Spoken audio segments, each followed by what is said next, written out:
In the first road game of the season, North Dakota State rolled into Delaware and ran the Blue Hens out of their home stadium, winning its 24th straight game.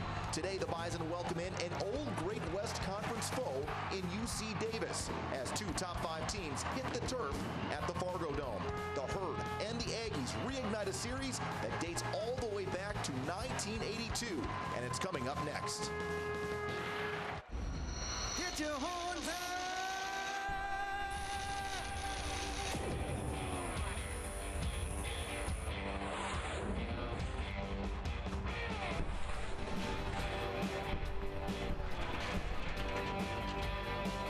Yeah, you can hear the herd coming, baby, like it or not. We've been waiting while tailgating in the parking lot. Now that clock is ticking down, the boys are ready to go.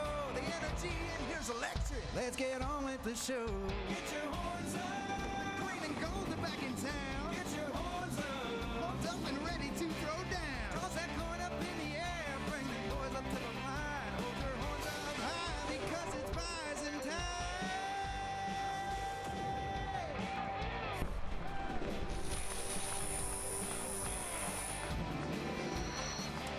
Hello and welcome inside the Fargo Dome. North Dakota State, #1 in the land, a 24-game winning streak, hosting UC Davis, an old foe from the Great West Conference. Thanks so much for joining us here this afternoon from Fargo. Brian Shawn, Lee Timmerman, Ryan Kellner will join us from the sidelines. And it's interesting to see these two teams meeting once again. There's some history there from the Division II days in the early 80s and in the early era of the Division I as well. Now they get to play as non-conference opponents in top 5 matchup. When this game was first inked, I don't think people quite anticipated it would be the matchup that we have today, which is a big benefit for everyone watching, not only in this building but at home, because as we've mentioned, we have #1 playing #4, and that's a fairly rare thing to happen in the non-conference. North Dakota State won the toss. The Bison deferred, so UC Davis will be on offense first. Garrett Wagner will do the honors. Now the Peterson Farm Seed kickoff. Kickoff your planning season with Peterson Farm Seed. Taken by Isaiah Thomas at his own 5-yard line, working up the sideline, and then finished off by Jackson Brown at about the 23-yard line. Let's take a look at the North Dakota State offense, sponsored by Shields. Trey Lance, Marshall, Minnesota. Dylan Radens, Becker, Minnesota. Nash Johnson, Oshawa, Minnesota. Carson Trudy, Raleigh, North Dakota. Zach Johnson, Springwell Park, Minnesota. Rudolph Wilson, Balfour, North Dakota.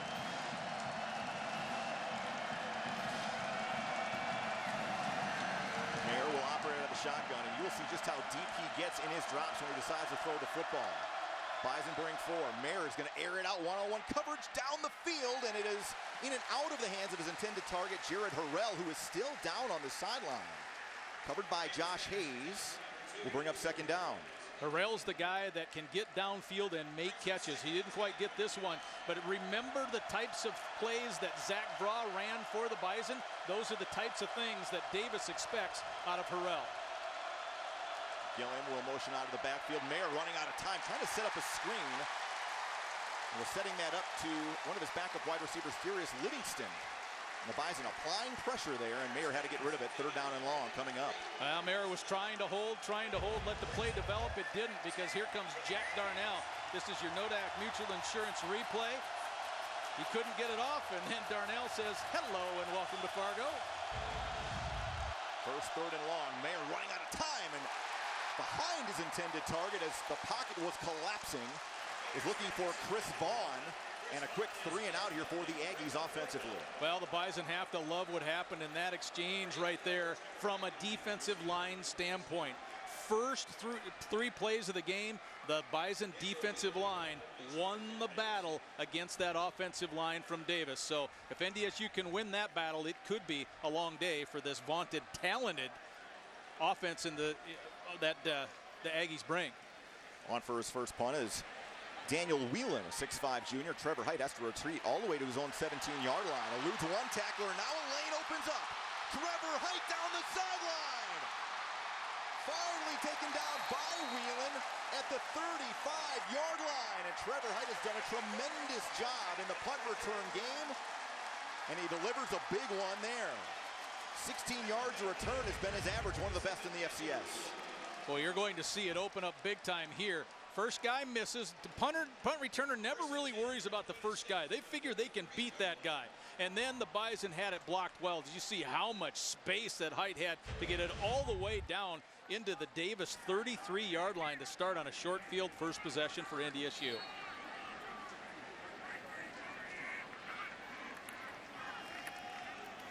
First give of the day will go to Adam Cofield. He gains a couple to the 31-yard line before he is swallowed up and taken down by the middle linebacker Eric Flowers, a senior transfer from Los Angeles Valley College. Played for Robert Tucker there, who is the current defensive coordinator for UC Davis. He came over, and his young linebacker came over with him when he made the move with Coach Hawkins.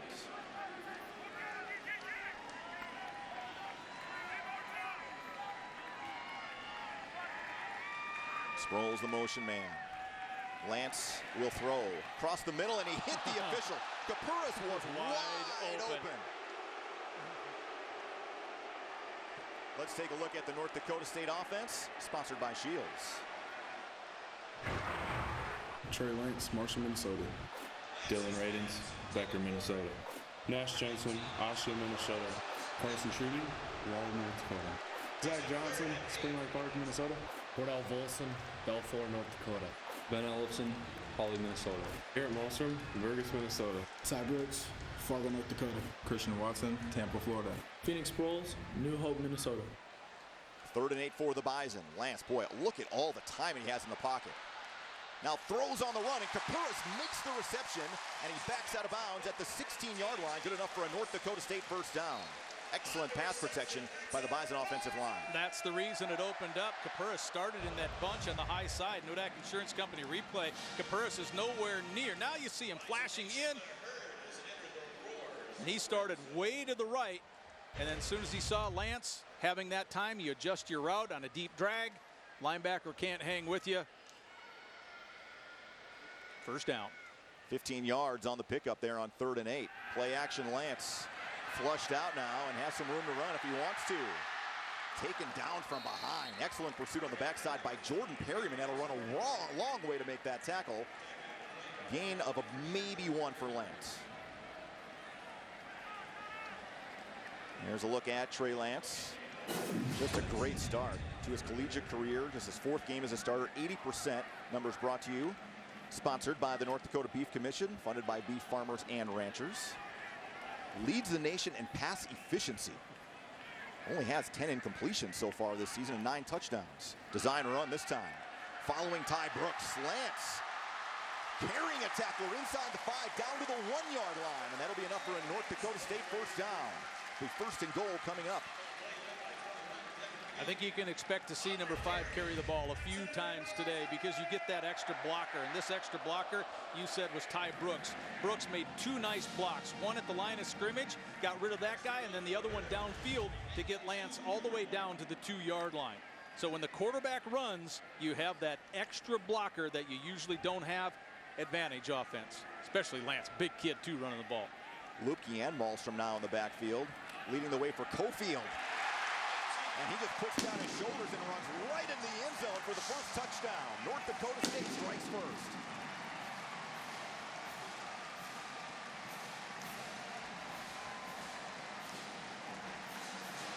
Well, I thought I spotted Carson Schunig make a beautiful block from his center position. He turned the nose and shoved that guy about 3 or 4 yards deep.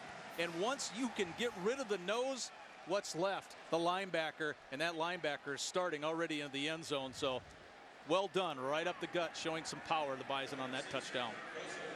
The freshman Griffin Crosa on for the extra point. He knocks it through again. How about the freshman has come on, taking over for the injured Jake Reinholz. He is 18 of 18 now in extra points and 3 of 3 in field goals. 7-0 North Dakota State. The Bison quickly move down the field on a long punt return from Trevor Height as Adam Cofield has his 2nd touchdown of the season.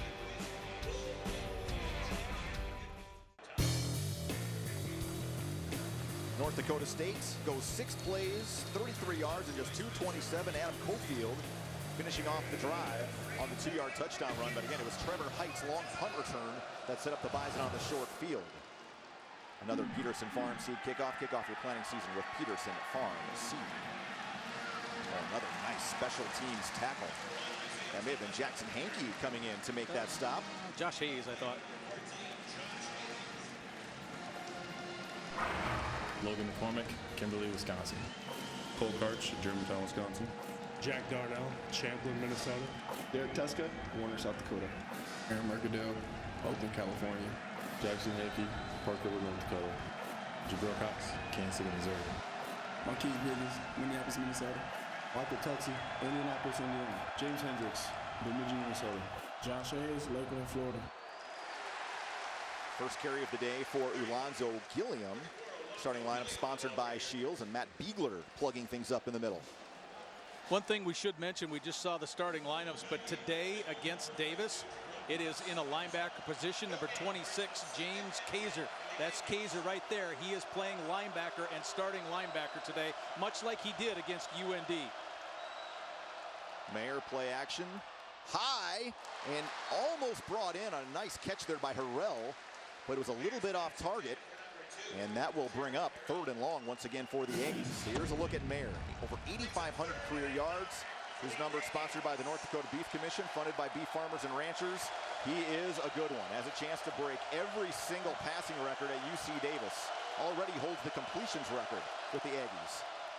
Little draw on 3rd down. Marquise Bridges coming from the backside makes the tackle after a gain of 4. And that'll bring up another punting situation for UC Davis. That was actually Bridges on a nickel blitz. He was started in his nickel position, started on the blitz, read the run, made the adjustment, and then made the tackle as well. So that's a new wrinkle today against Mayer, the quarterback, is to use the nickel guy to blitz. And that, in this case, was Bridges. Sometimes it may be Jabril Cox. New wrinkle from the Bison defense.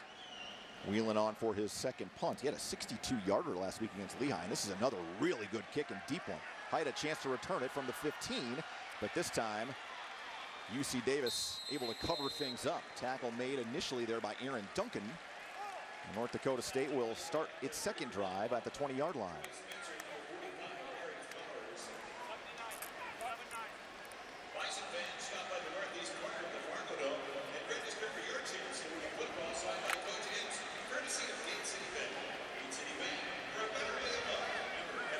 Ty Brooks will start in the backfield on this drive for North Dakota State as the Bison have 2 receivers, Mathis and Watson. 12 personnel, 2 tight ends, both on the right side of the formation now. Handoff goes to Ty Brooks, tiptoeing around a couple of tacklers and finding a nice hole in a crease. He is finally wrapped up by Perryman, but a good gain on 1st down to the 28-yard line. Well, teams so far against NDSU have loaded up the A-gaps. Those are the spots on either side of the center. And so far, it doesn't look like Davis is going to overcommit to the A-gap, which is where the Bison just had success on that 1st down run, picking up 8. Again, NDSU hasn't run a lot of power, a lot of stuff up the middle this year yet, because teams have taken it away. Play action this time for Lance. He's going to go downfield for Babbage. Covered by Duncan, incomplete. Well covered on the play by the safety, and Babbage had an opportunity just off his hands. Will bring up 3rd and short. Okay, that's an incompletion. It'll be 2nd and short. We'll get to it after this. We'll get to my point after this.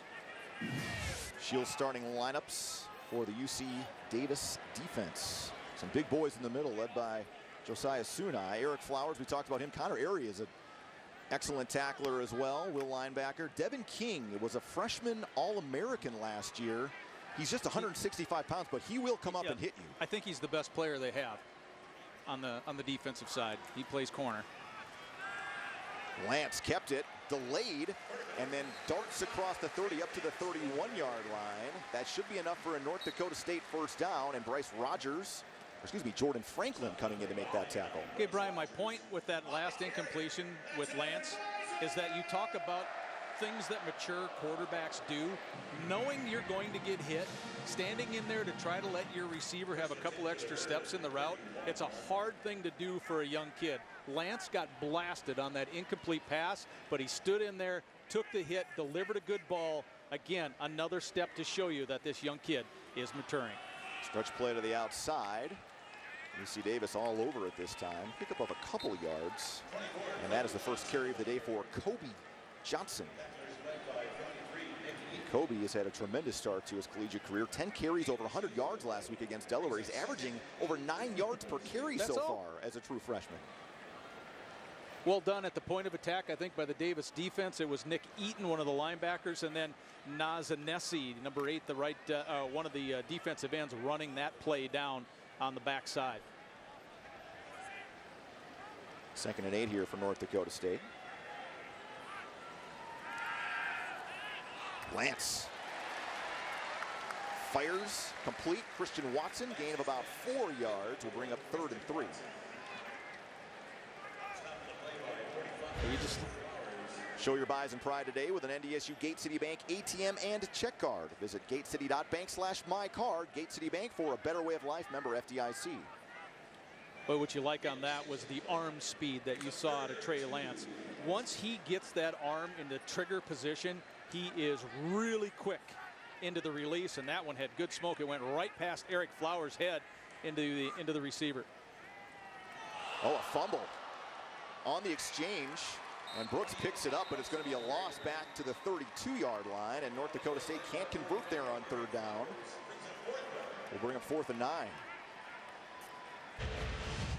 Nodak Insurance Company replay. Lance is making a read.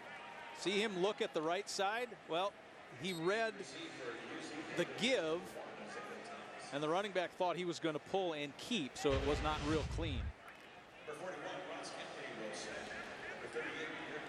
Garrett Wegner back for his first punt, so UC Davis able to get off the field here on 3rd down. UC Davis brought a man in. That was dangerously close to getting blocked. Bison had one blocked last week. A good field position here on the return from Isaiah Thomas. And there is a flag. Yeah, Hayes and Tutsi on the tackle. The flag came late, almost as the ball carrier hit the ground. And it was not right where he was. It was off to the high side of the field, more toward Coach Hawk's bench. Not saying it's on them, but that's just where the flag was. During the return, personal foul, face mask on the kick team, 25. 15-yard penalty will be added on to the end of the run. First down, UC Davis. Media timeout. That will go on Michael Tutsi, and your referee today is Matt Pekowski. UC Davis inside Bison territory to start this drive. 7-0 North Dakota State on the Ag Country Farm Credit Services scoreboard.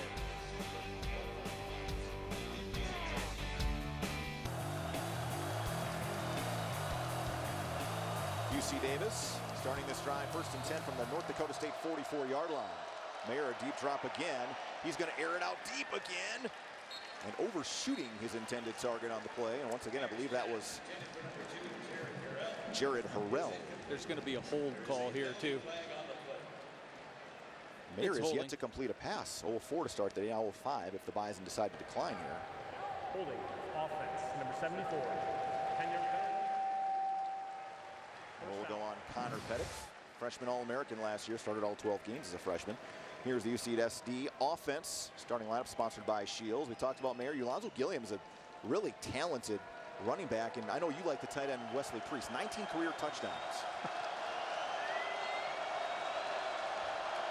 The running back's good too. It'll be interesting to see how much they can get him into the play today.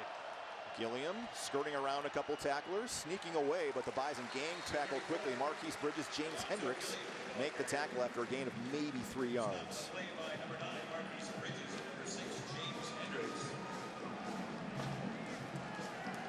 Brings up 2nd and 18 for UC. And the Aggies, again, they'll continue to go quickly. They'll mix up the tempos from time to time. When they get a first down, they'll go really quick. Mayer slings it out. Jumping up, making the reception as Gilliam. And that'll bring up about 3rd and 12 here for UC Davis. Now see, the Bison feel that if they don't have to blitz in order to keep things under control, it's a big advantage. But look at on this Nodak Insurance Company replay, only 3 guys are going to be rushing. So that is really max coverage. Now the Bison may be showing some pressure here on 3rd and long. Now North Dakota State changing up the coverage. Hankey and Cox looked like they were coming. We'll see if they decide to back off here now on 3rd and long. Those two combo blitzed a few times at Delaware and really blasted Kehoe. So Davis probably knows it could be coming. Handoff inside to Gilliam. taken down from behind by Logan McCormick, 3 yards short of a first down. That is a call I believe was made and executed because Coach Hawkins felt this is a 4-down situation regardless, and actually picked up pretty good yardage on that run. And you mentioned in the pregame show how the Aggies will go for it a lot on 4th down. 9 4th-down attempts last week against Lehigh. The Aggies converted 6 of them. 4th and 4 here. You see the chess match going on. The calls of the line of scrimmage between the offense and defense. Mayer trying to get him into the right play here. Play clock down to 4. Press coverage on both corners. Mayer has time, dumping it off. Open man is Harrell. In the flat, inside the 20, down to the 16-yard line. Taken down by Tutsi, but a big 4th down conversion there for UC Davis. That play is open because of Wes Priest, the tight end. The Bison actually, I think, miscommunicated, had 2 guys on the tight end, nobody getting the drag. Aggies go quickly. Mayer across the middle, caught by Priest. Touchdown.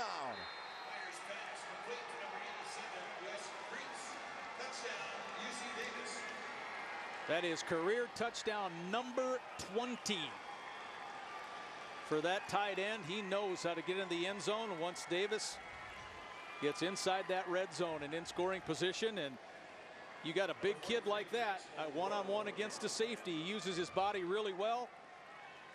And Mayer delivered a nice ball. Oh, perfectly thrown. 17 yards on the connection from Mayer to Priest. Booting through the extra point is Max O'Rourke. And we are tied at 7. 4:59 to go in the first quarter. As Priest releases, able to beat the defense for his 20th career touchdown.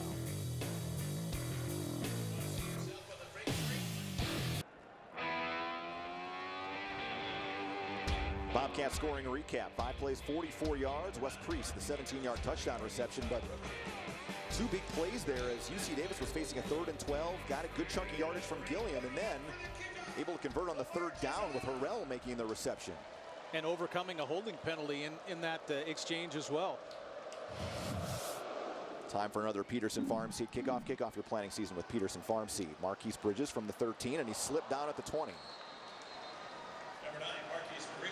Just to make sure he was going to go down was Devon Frazier. Buying, building, or refinancing. Start with a Gate City Bank Blue Standard pre-approval and experience a better home loan. Get started today at gatecity.bank. For a better way of life. Member FDIC, equal housing lender. Sanford Orthopedics and Sports Medicine Clinic. Walk in today without a referral. First and 10 for the Herd at the 19-yard line. Land so far 2 of 4 for 20 yards.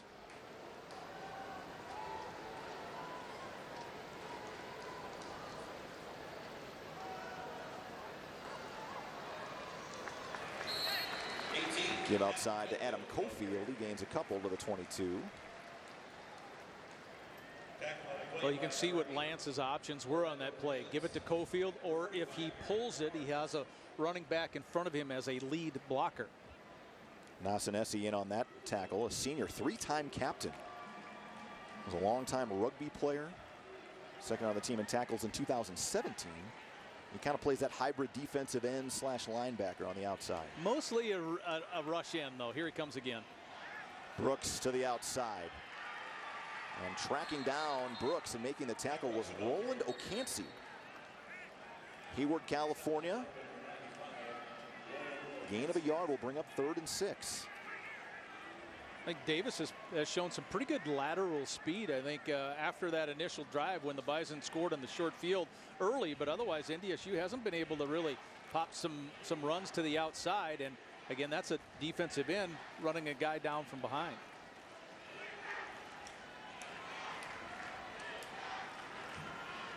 Sproles motioning down to the bottom side of your screen here. UC Davis bringing extra rushers. Sproles had to go in and out of his hands. Aaron Duncan on the coverage, and it's a 3 and out for North Dakota State. Let's pause for a quick message now from Tobolt Seed. Towboat Seed, family owned and operated for over 90 years. How do you stay in business that long? Hard work and integrity. Towboat Seed offers Thunder Seed Enlist soybeans, Roundup Ready to Extend soybeans, Liberty Link GT27 soybeans, and Thunder Seed corn. Garrett Wegner on for the punt.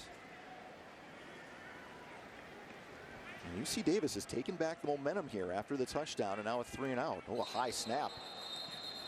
And it's going to be blown dead.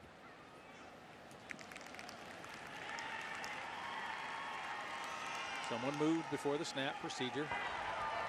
False start. Offense, number 14. 5-yard penalty.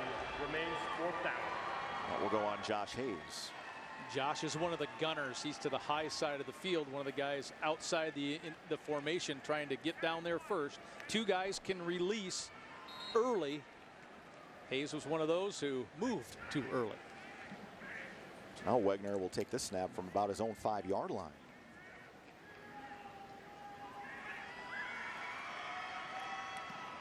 Wegner high, much better punt this time. Will drive back the returner, Thomas, to the 40-yard line before he is swallowed up, and a flag comes in. I thought I saw a block in the back. Jackson Brown was one of the first guys down there, and one of the Aggies was kind of riding his back a little bit. Didn't push him hard, didn't hit him hard, but I think there might have been enough contact to get the call. Let's see if they saw what I thought I saw. Well, 2 flags came out, and they look like they were moving it backwards.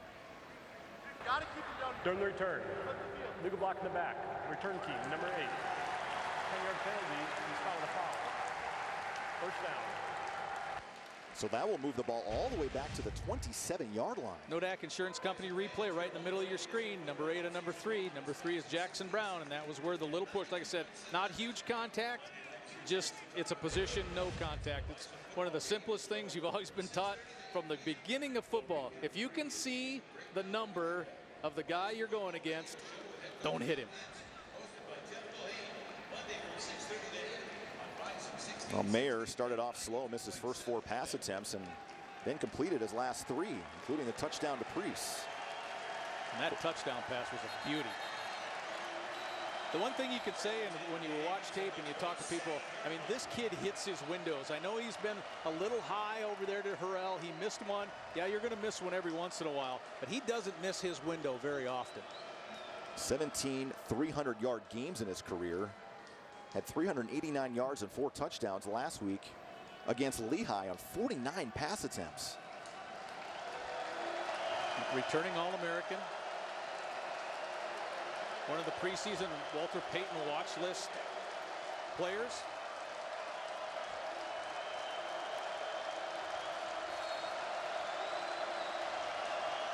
Harrell in motion.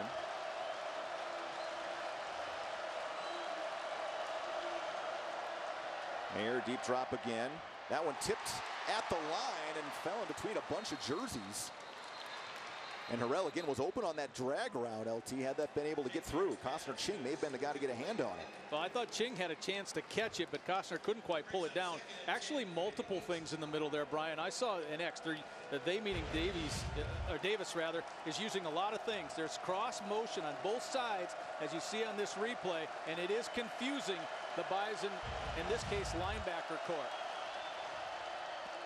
Quick throw out to Harrell. Boy, Hayes did a nice job coming off his block, and then Jabril Cox came in to make a big hit back at the 25-yard line, loss of 2. Yeah, when 42's coming your way, you don't want to try to dance your way through it because he has great speed. Look at Jabril Cox lining him up, and the head snaps back. Beautiful hit. 3rd and long. Flags fly on 3rd and 12. And this might back up the Aggies 5 more. False start. Offense. Number 65. 5-yard penalty. Remains 2nd down.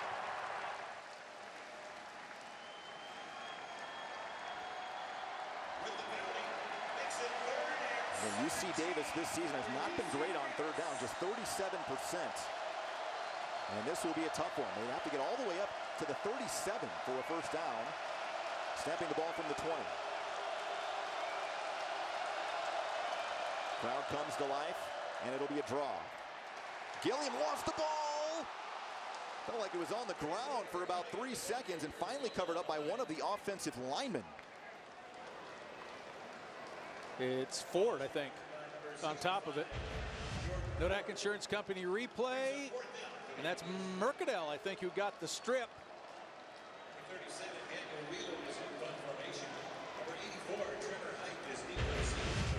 And then Jordan Ford, the redshirt freshman guard, on top of that ball for the Aggies.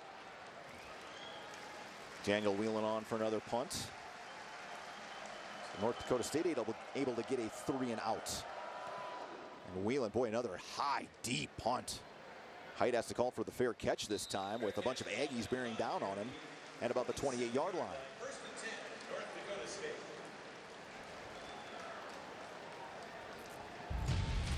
Let's take a look now at the Gate City Bank fan cam.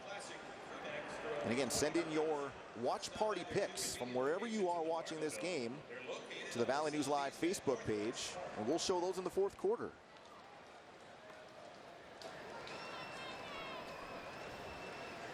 First and 10, North Dakota State at the 28-yard line. NDSU back into the I formation here with two tight ends on the bottom of your screen. Now Babbage motions.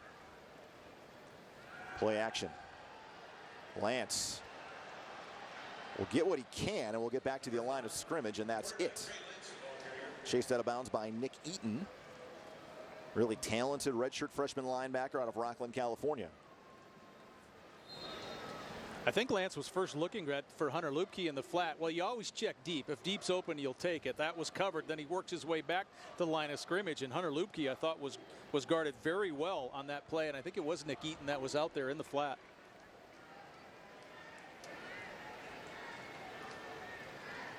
Back to the ground game and finding a hole and busting it up the middle and cutting it outside is Adam Cofield. Good fancy footwork that time up to the 39-yard line, gain of 12. Perryman makes the tackle for the Aggies, and now North Dakota State showing a little tempo here.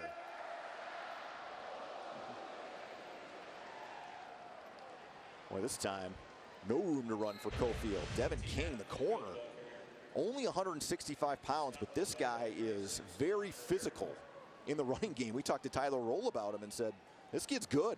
He made the play in the San Diego game. San Diego was, what, feet away from winning that contest, and the ball came out.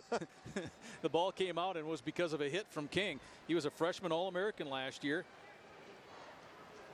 and identified by the Bison coaching staff as probably the best defensive player on the Aggie squad, number 21 on the high side. Connor Airy also coming in, and Lance had a blitz, was able to step out of it. Now he's going to run. A flag comes in as he dives across the 45 to the 47, but this might be coming back.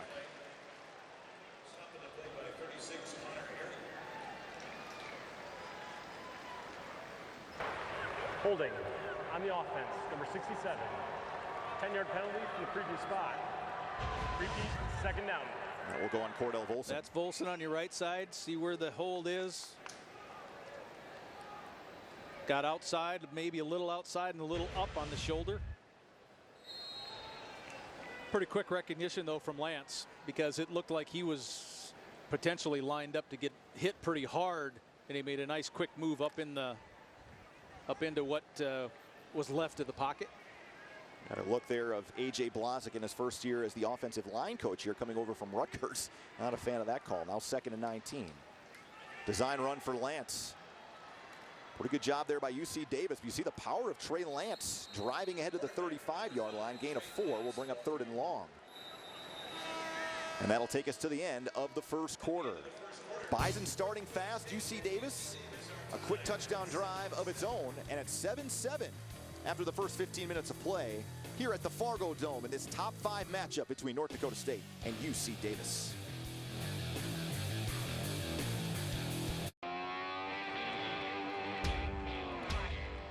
Third and 14 for North Dakota State from the 35-yard line. Trey Lance 2 of 5 for 20 yards in that first quarter. Pressure coming again, setting up a screen. Cofield makes the catch, but excellent discipline again. Coming all the way back from his defensive tackle position was Josiah Sunai to make that tackle.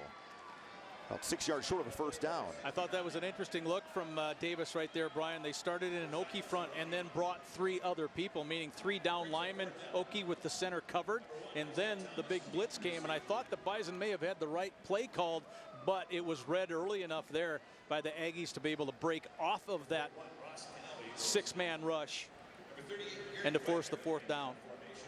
Different look, though, from Davis. Thomas back at his own 18-yard line. Wegner on for another punt.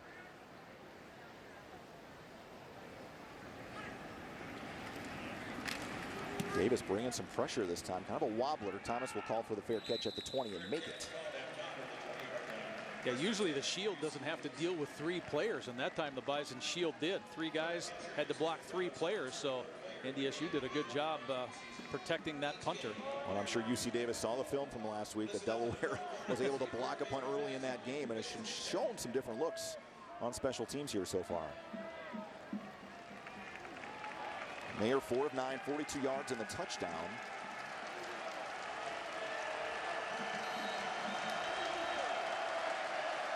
Dan Hawkins has to be pleased the way his team responded after a shaky start here in a hostile environment.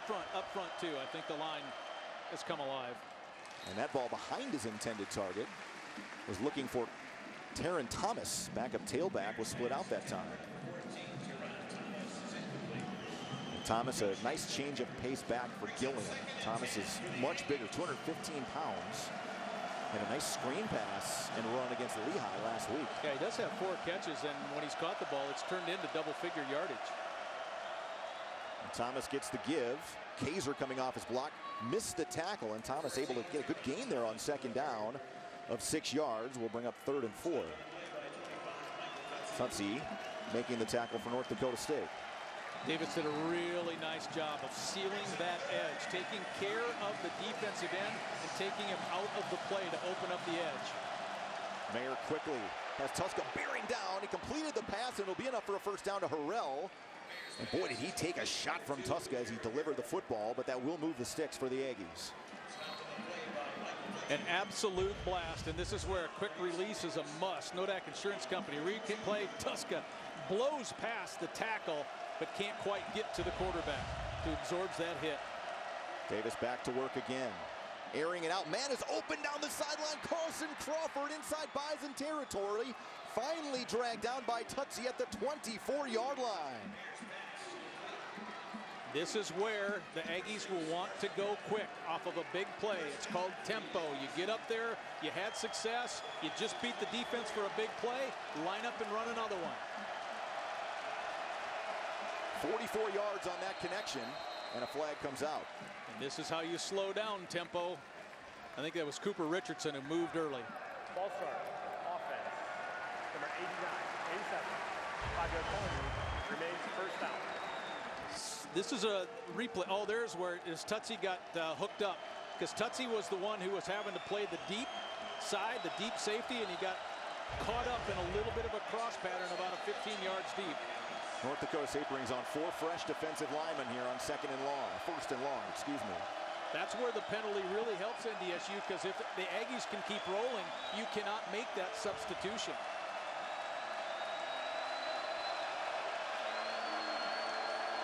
Well, there's some receivers confused here. Yeah. The Priest is not confused, and now they're going to be timeout maybe was taken before the snap. You had 2 receivers. Chris Vaughn was definitely moving.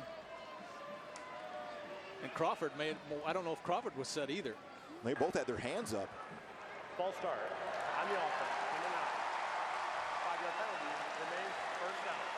And number 9 is Chris Vaughn. He's the guy that we saw on the high side. Josh Hayes was trying to lock up with him. Now the Aggies are their own worst enemy after the great big play.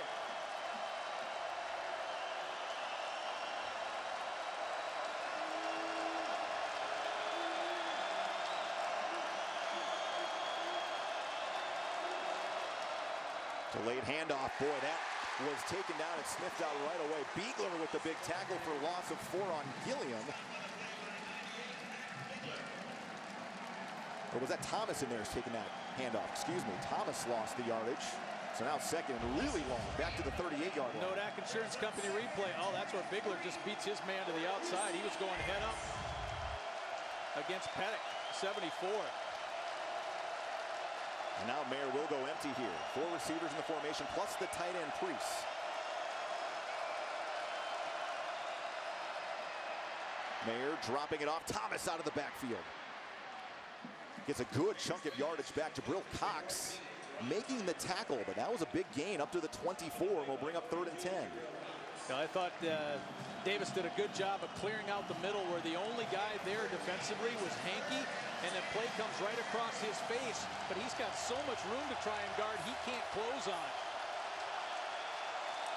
Bison bringing pressure. Mayer dumping it off, and Thomas made the catch. And he is going to take it in for a UC Davis touchdown. The flag came out. For a moment, I thought the Bison were going to intercept the screen pass, and then it ends up in the end zone.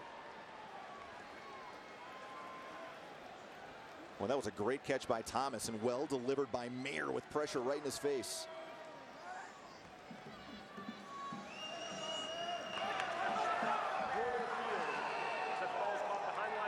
Therefore, we have no offensive pass interference. Results of the play, a touchdown. So they're going to pick the flag up, and Dan Hawkins fired up as his team has grabbed the lead.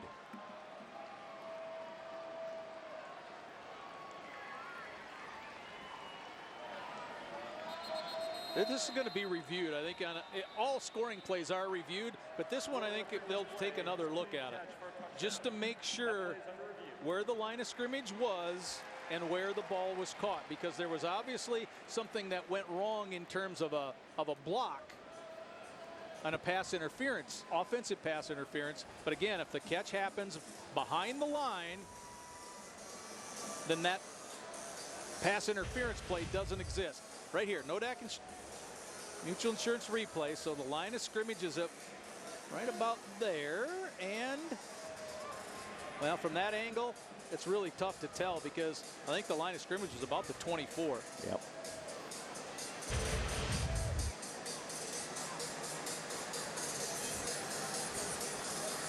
You'd almost need a sideline view of some sort to know for sure where he caught the ball. On the replay booth, we'll get that sideline view. That's the booth off to our left. Replay official today is Matt Conrad. Dan Hawkins pleading his case. And when that ball was released, Thomas had not even turned around, and he looked at it, and the ball was right on his hand. And it was a perfect play call the way North Dakota State was bringing pressure there on 3rd and long.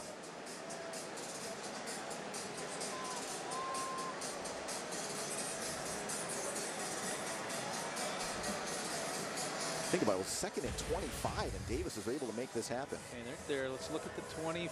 Let's look at the 24. Bang.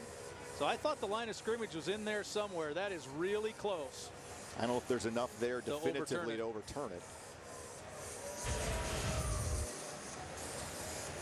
They're taking a long look at it here. Well, they should, because it's a tough call and a tight call.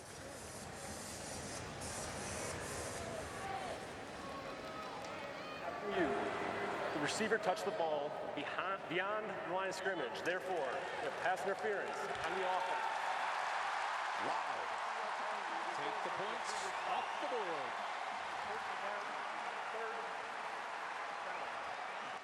Well, Dan Hawkins doesn't like it. Well, the game of football is laid out in yards, and I think that baby was, you were playing within that 1 yard category to try to figure out where the ball was caught. So that will back up the ball all the way to the 39-yard line. That is a 15-yard penalty. So right now, you're not even in field goal range. That is a huge penalty. Okay, we'll look at it again from the game cam perspective. All right, 24. This would be a really good line. The ball caught. The 23. That's what the officials looked at to overturn it. It's a big call.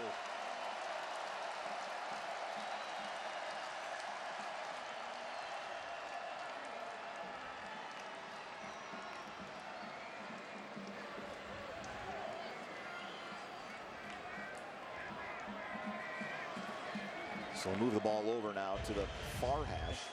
Oh, they're still getting all that figured out. Okay, ball snapped at the 24, just inside of it. Maybe the length of the ball inside. Ball first touched beyond the 24. Mayer going to dump it off to Gilliam, and he will get what he can before he is taken down at the 30-yard line. That will bring up 4th down. A pretty long field goal attempt from here. But I think that's what we're going to have. Nice hustle there by Cole Karch, by the way. Defensive tackle from the Bison getting in on that. Rourke's career long is 45 yards. This will be spotted at the 39, so a 49-yard attempt. He did hit a 40-yarder against Cal to start this season. It'll be a new career long for Max O'Rourke. Down, up. If it has the distance, it looks good, and it is. A new career long, and O'Rourke able to connect from 49, and the Aggies able to grab the lead with 10:28 to go in the second quarter. 10-7 here in Fargo.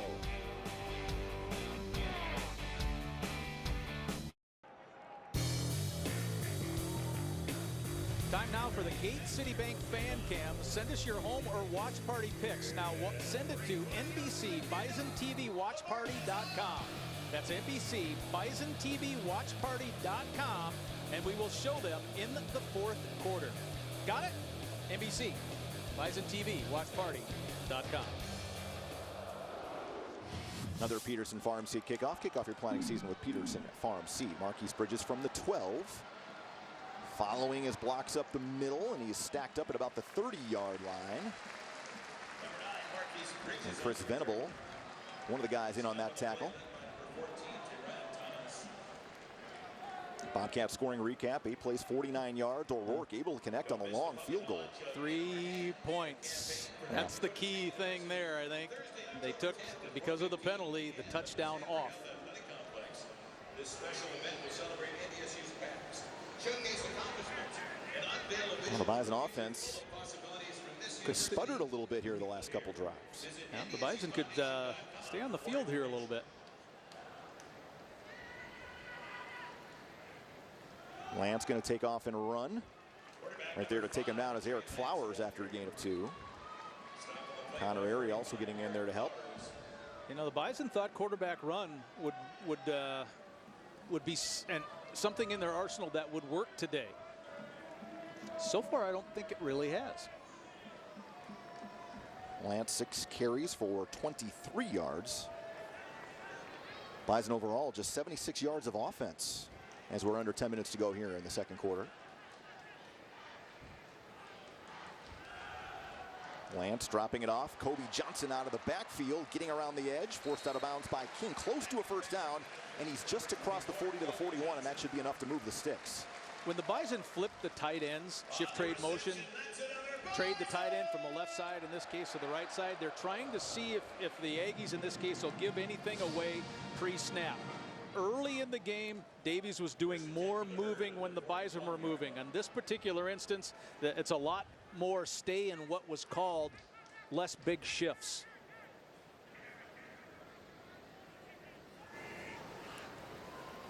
Back to the ground game and room to run this time to the outside. There goes Ty Brooks. Waited for a block. He's still on his feet to the 10. Ty Brooks. Touchdown, I think. Nope. Just short to the 1-yard line. Very close to getting in. Okie front. And look at what happened to the guy who was the nose. He got blown out of there. That's right where Ty got started. He got on the second level immediately. And then this is just what an open field runner does. And that is just feel his way down the field with maximum speed. Brooks down to the 2. Boy, that was very close to him getting in across the pylon. And instead it'll be first and goal at the 2. And I think the crowd wants him to review it.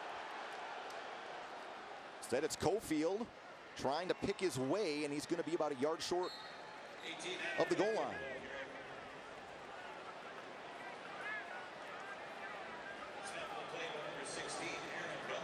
Aaron Duncan was the first man there, and the Bison right on the ball. They want to get up and go again. Line it up quick and go again. Look at how tight that is. Power formation. Lance stacked up, and I don't think he got there. He's still about a half yard short. They're still moving the pile. Trey got kind of on top of the pile and tried to maybe surf his way in, but he got stopped by the wave from California. The ball spotted inside the 1 here on 3rd and goal. Brings up 3rd and goal. And I believe, just looking at inside LT, that in-house replay very easily could have been called a touchdown. I don't think Brooks stepped out.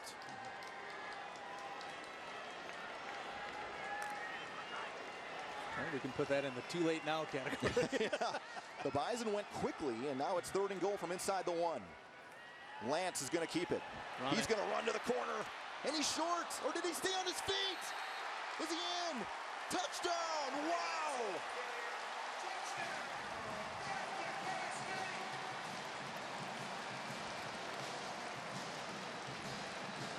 Well, this will obviously get reviewed once again, but Lance slips. But I think he lands on top of bodies, and the knee does not come in contact, or an elbow or anything like that, a hip in contact with the turf. And it's a touchdown. I don't think his knee did touch. I don't think so. UC Davis is running a man off the field here, and he didn't get off in time. The extra point is booted up and in before there was any review.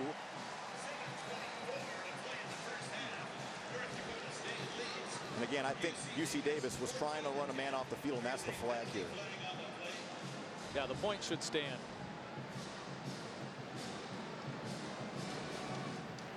Yeah, it's an offside. Offside on the defense. That penalty is declined. All the try is good. Immediate timeout. So North Dakota State answers back.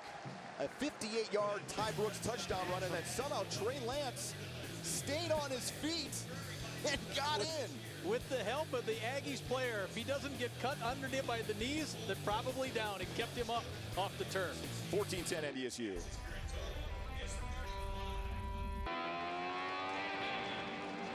Bobcat scoring recap, 6 plays, 69 yards, and 256. Trey Lance somehow able to stay on his feet and keep his knee off the ground and get in from a yard out as North Dakota State takes the lead. This one angled towards the sideline and is taken at about the 10-yard line, and finding some room that time was one of the backup tailbacks, Troy Spencer. Okay, here's the tail end of the long Ty Brooks run. Brian thought he was in. It's very close. Out.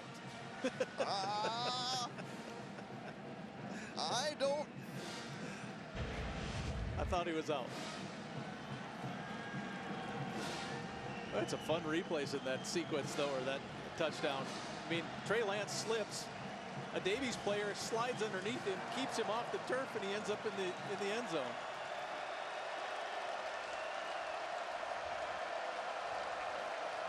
Mayer back to work, gives it up to Gilliam.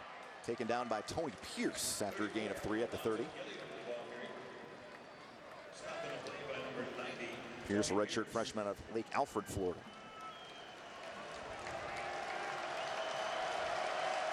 Aggies going tempo again.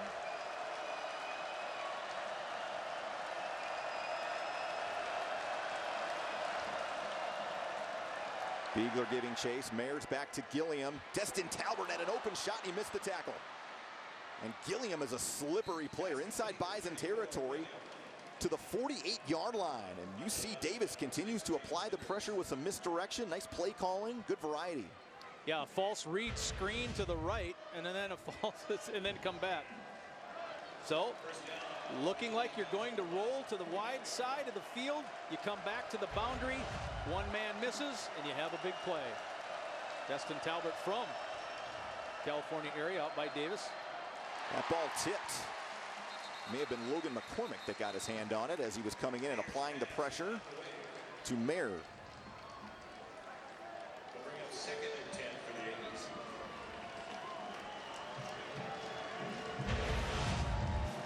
Nodak Insurance Company replay.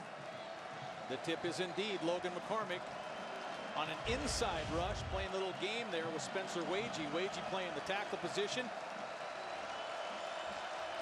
McCormick comes busting inside.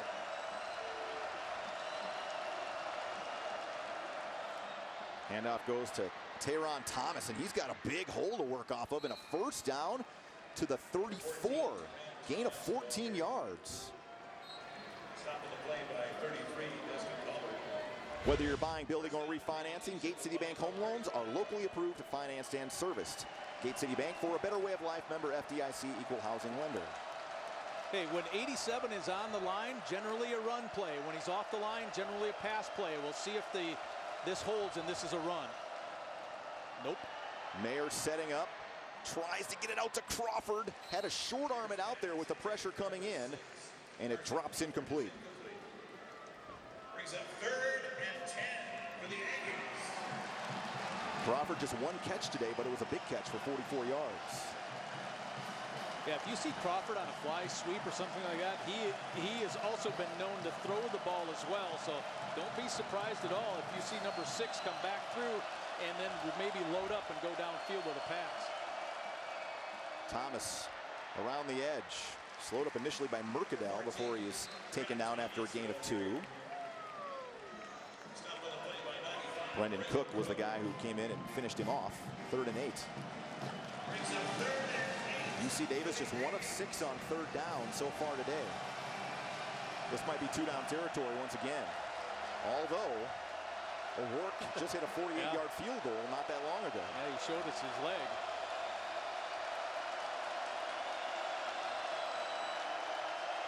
Mayer has a clean pocket and making the catch. Oh, it was in and out of the hands of Livingston. Almost a tremendous catch. Destin Talbert on the coverage will bring up 4th down. Offense staying on the field here for the Aggies. Kodak Insurance Company replay. Mayer throws a really nice ball, fits it in a tight window, and the ball does bounce right out. If you're the defender of Talbot, there's not much more you can do on that play. Empty backfield here for Mayer. Thomas, the tailback, is split up high on the high side of your screen. Vaughn one-on-one with Hayes down low. Mayer under pressure, dropping it off. It is intercepted. Jabril Cox back to the 31-yard line.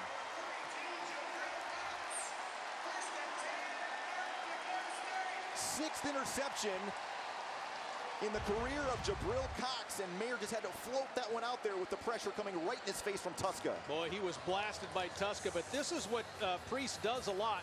Tries to box out, and he caught his touchdown pass. It was against Kaiser, a much smaller guy. The Bison made the switch. They put the bigger, stronger, faster linebacker, Jabril Cox, on the tight end, and then that time Cox was in position to make the play. So the Bison made an adjustment, and it worked on the interception. So plenty of time for North Dakota State. Over 5 minutes to go here in all 3 timeouts. Ground game again. Good surge for a gain of 5 as Ty Brooks gets the call. Not surprised to see the Bison go back up into the middle because NDSU has had some success, especially against an Okie front, running up the middle. Schuning and his guards on either side have certainly been able to own that A gap.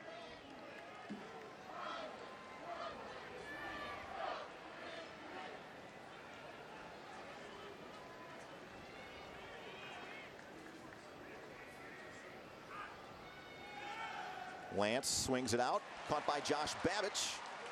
First reception by a tight end today as a first down up to the 43-yard line for North Dakota State. And the kid who made the hits not getting up. Ooh, boy. Babich is a big kid who's got pretty good speed. That is one of the corners. He is the injured Aggie. That's Perryman. Sophomore corner who has an interception earlier this year. Looks like I think he injured his shoulder on that, trying to make the tackle. Well, as they tend to Perryman, we will step aside. 14-10, North Dakota State leads. 4:17 to go. The Bison 1st and 10 from the 43 when we come back.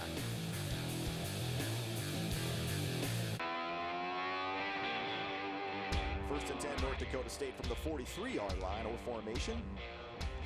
And Adam Cofield will get what he can. Still keeps the legs moving. Gain of about 4 yards to the 47. He is stacked up on the play. And Bryce Rogers, number 99, junior defensive tackle, got in there to make the tackle.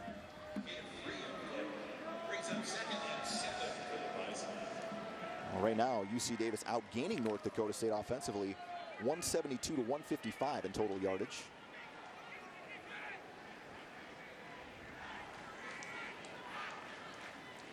Fake to Brooks. Open man down the seam, and it's dropped. Noah Gindorf was open, and that'll bring up 3rd and 7. He was wide open. It was just thrown to the wrong shoulder. Let's pause now for a quick message from Shields.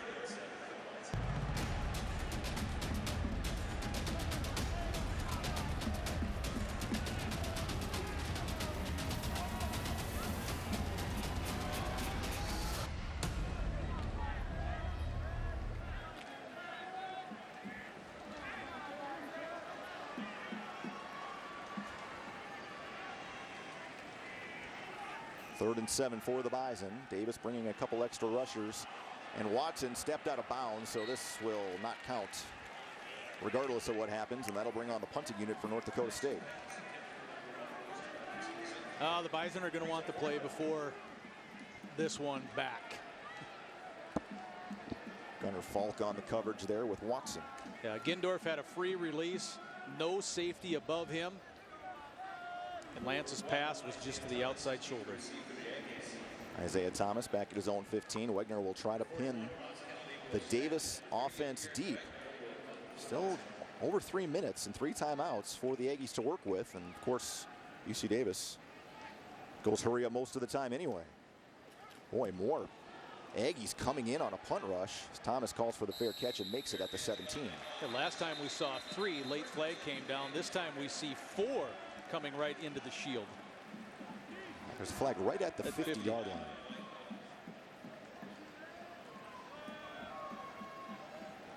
I think it'll be added to the where the fair catch was, whatever the penalty is.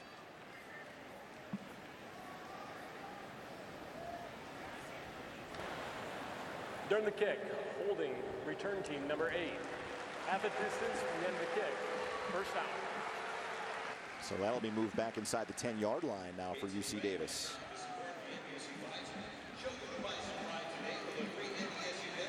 Davis 38 rushing yards. I actually thought that was going to be a little higher than that.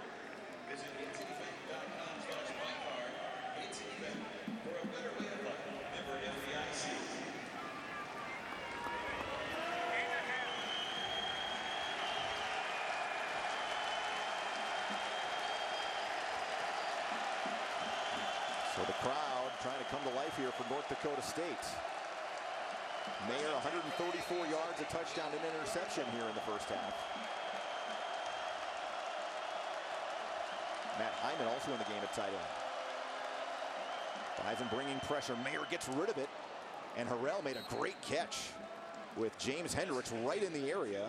Not much of a gain, just 2 yards. But if you throw to where the blitzer came from, it's almost always open. That's what Mayer saw the hot read and went right to that direction. 4-man rush this time. Mayer looking, and it's caught by Chris Vaughn. Went up over and made the catch with Dustin Talbert. Dustin Talbert on the coverage, and Tutsi finally makes the tackle all the way down at the 28-yard line. Boy, Vaughn made a tremendous catch on the sideline, shielding off the defender, and an explosive play here for the Aggies, and they want to go right away. He did what we talked about their tight end, Preebs, being so good at. He did shield him away, high pointed the ball. Talbert gambled on the ball a little bit, not in a position to make the tackle. Good catch. That play is under review. Okay. Well, it looked like a good catch. Unless they thought he stepped out of bounds somewhere else. Nodak Insurance Company replay. We'll take a look.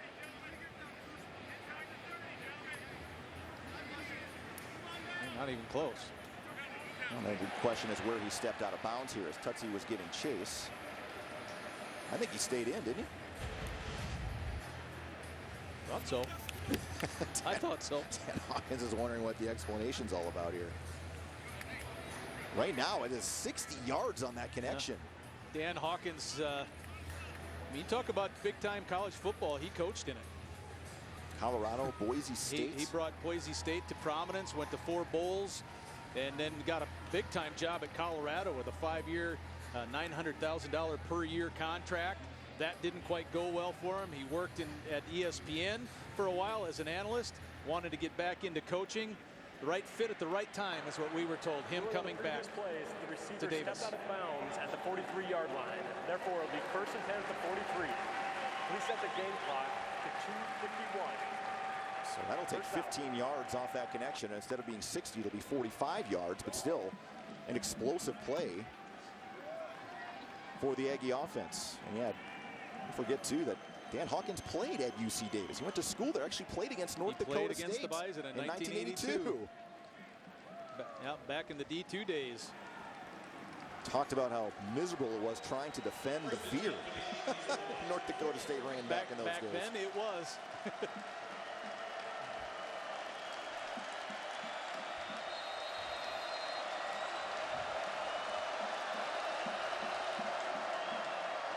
Mayer setting up, going deep for Vaughn again. Into traffic. That ball hung up there just a little bit as Hendricks and Bridges were both in the area. And now Vaughn a little gimpy coming up.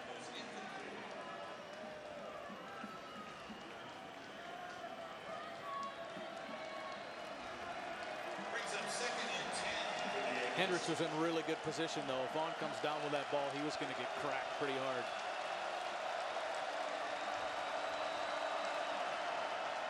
Gilliam got the carry. Bison came on a blitz. And a loss of 1 to the 44-yard line. Show your Bison pride today with an NDSU Gate City Bank ATM and check card. Visit gatecity.bank/mycard. Gate City Bank, for a better way of life. Member FDIC. You saw Kaiser, who made that last tackle, was in there at the linebacker position. It was a dual blitz. The two linebackers crossing across the nose of the center. And one of them crosses and blitzed right into the run formation. Mayer has already thrown the ball 22 times today, 183 yards, and a couple of explosive plays. The eyes of a confident quarterback. Inside give. Gilliam. Taken down by McCormick, 4 yards short of a first down, and this is once again probably going to be a fourth down opportunity, and there is a man down. Connor Pettick. Connor Pettick is down, sophomore center.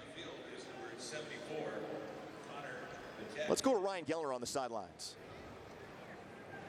Hey guys, earlier this week, Landon Solberg, one of the biggest Bison football fans, just 12 years old, passed away from a fight with brain cancer. We touched on it in the pregame show, guys. But Fargo Mayor Tim Mahoney and West Fargo Mayor Bernie Dardis have both proclaimed this coming Monday as Landon Solberg Day in both West Fargo and Fargo. Of course, his life celebration will be Monday, September 23rd, just across town at Shields Arena. Landon Solberg, they'll honor him, North Dakota State will, during basketball season, as he was very close with the Bison basketball team, but a huge Bison fan and a big loss for Bison Nation. It's a First International Bank and Trust sideline report. Guys. Roll for Landon will be on Monday evening at Shields Arena in south part of town of Fargo. If anybody would like to attend, it is open to the public. Pettick is being helped off too, LT. And I think Will Martin, the starting guard, will move to center now. Martin has played some center before, and this will be his first snap of the day. He's not unfamiliar with the position, but he is having to take over the snapping duties now. 4th and 4. Mayer gets them organized. Play clock under 10.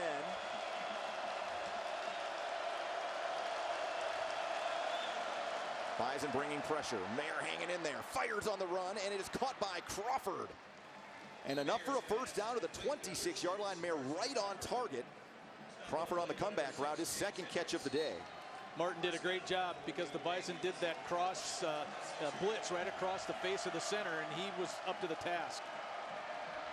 Mayer running out of time, and that ball is tipped and incomplete. Jabril Cox all over Priest in the flat. Beegler is the guy who got his hand up again. And Beegler's been in the backfield a few times today. Matt, a junior from Underwood, Minnesota. There was a 9-man player there. Actually took that program to 2 state title game appearances in Minnesota. Be able to put on some weight and get in the rotation here this season. Mayer fires again, and it was almost intercepted. Right in and out of the hands of Marquise Bridges, and Tutsi was also over there to get in the face of the receiver, and Mayer took another shot. Kodak Insurance Company replay. Mayer is going to get hit. Hurt it hard once again. Steps up. At first I thought Tutsi might have got a fingertip on it, but he did not. Bridges could not make the catch for the INT. UC Davis 1 of 8 on third down. Third and long has not bothered them. They're just trying to get in position for fourth down. Mayer behind his intended target. Boy, there were green jerseys all over the place. Priest was once again the guy he was looking for, and that'll bring out the field goal unit. Mayer is fortunate that he did not lead his tight end. If he throws that out in front of him, James Hendricks was there. Hendricks had it read, and he was closing on the ball, and he was going to take the interception the other way. Hendricks was in position, but the ball was not thrown to a catchable spot for his tight end, which is a break for the Aggies. Well, the ball right almost smack dab in the middle of the field. This will be a 44-yard attempt. He connected from 48 earlier in this half. Down, up, right down the middle, veering a little bit to the right, but still inside the upright, and good. And UC Davis claws within one with 54 seconds to go until halftime.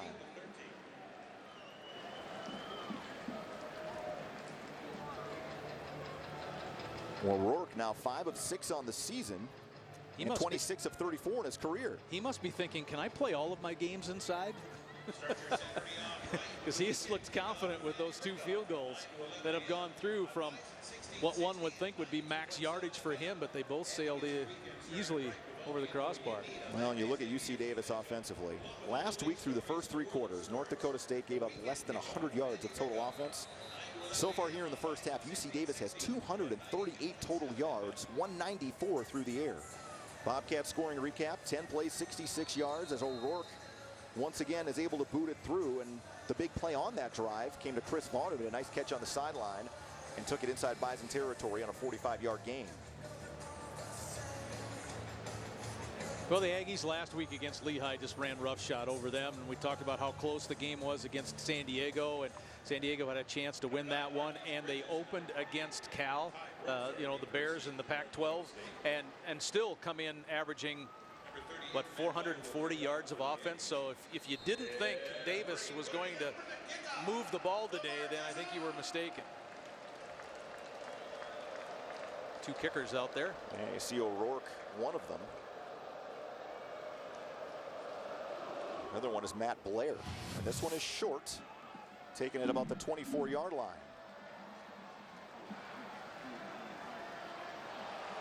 And up to the 36, I believe that was Mitchell Curtis, redshirt freshman. Yep. And the Bison do have 3 timeouts in 47 seconds. How aggressive do you get here if you're Matt Entz?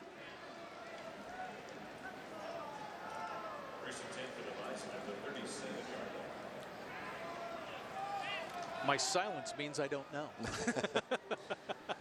Stay tuned at halftime. Kyle Emanuel and Beth Hool, Alex Egan standing by for the Proceed halftime report. Well, it's certainly not the old kneel down formation. Trey Lance just 43 yards through the air. He's going to take off and run with it. Flag comes in after Connor Erie makes the tackle. Would be a gain of 5, but it looks like it's coming back.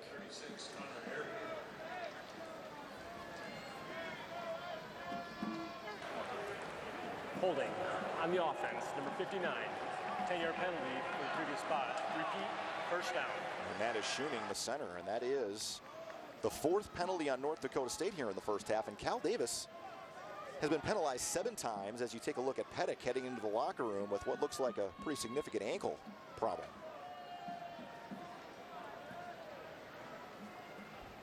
And really the big offensive pass interference on the review was one of the biggest penalties so far here today. Yeah, took a touchdown off the board.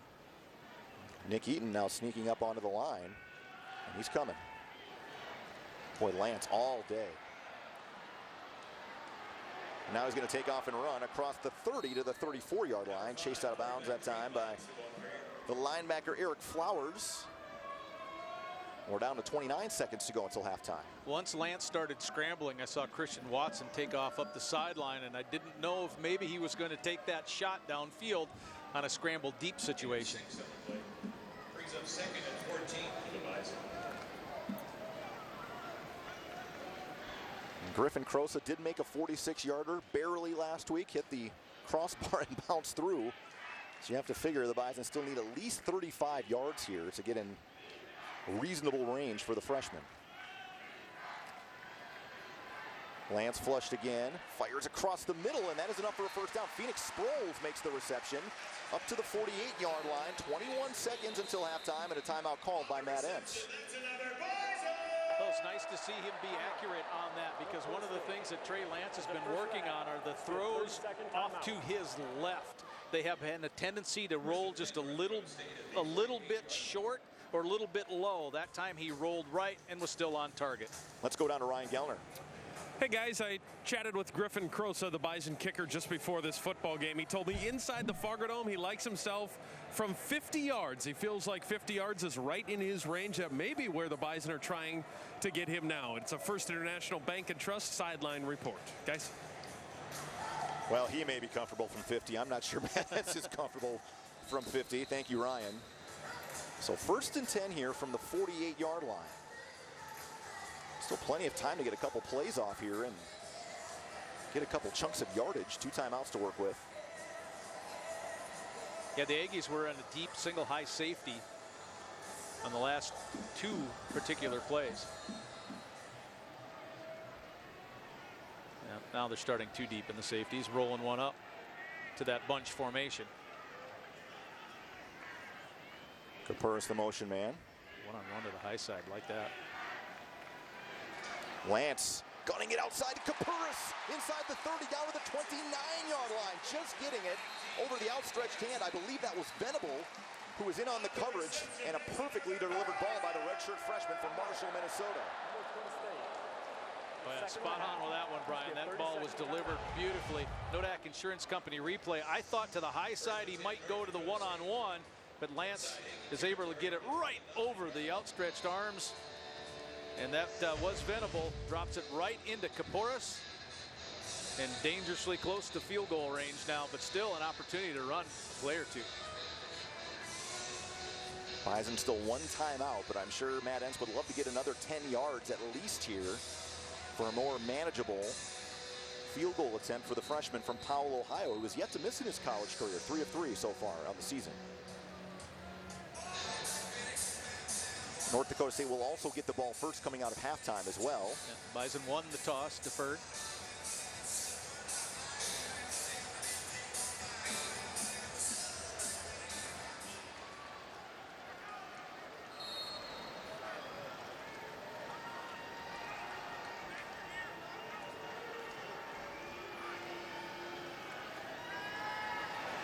Lance crossed the middle high, looking once again for Kapuris, who was open, streaking across the middle at about the 12-yard line, and now down to 10 seconds.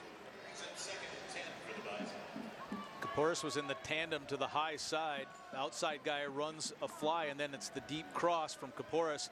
Lance steps up, really shows his arm strength, but it sailed just a little bit too high.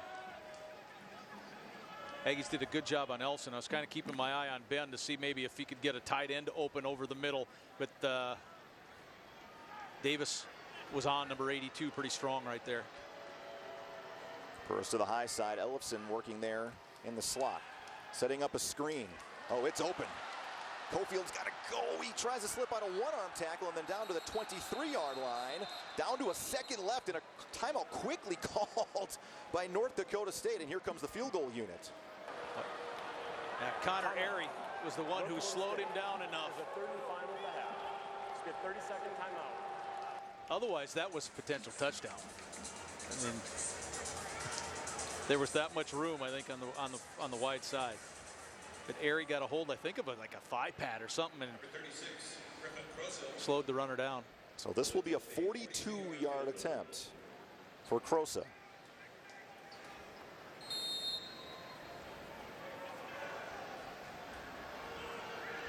Will be the last play of the half.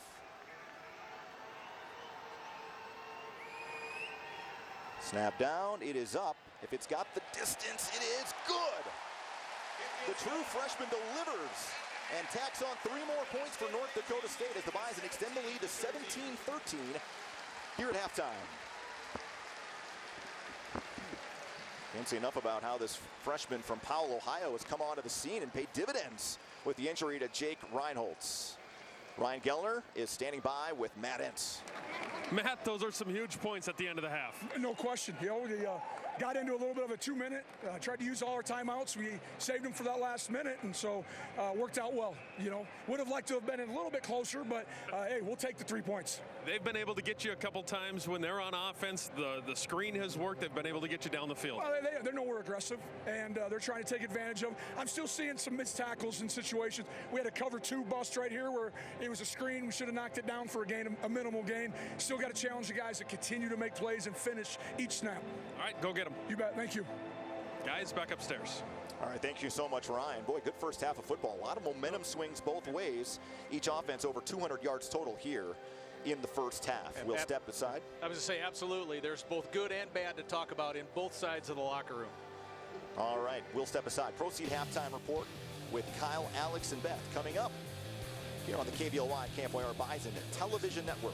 We'll be back in about 20 minutes.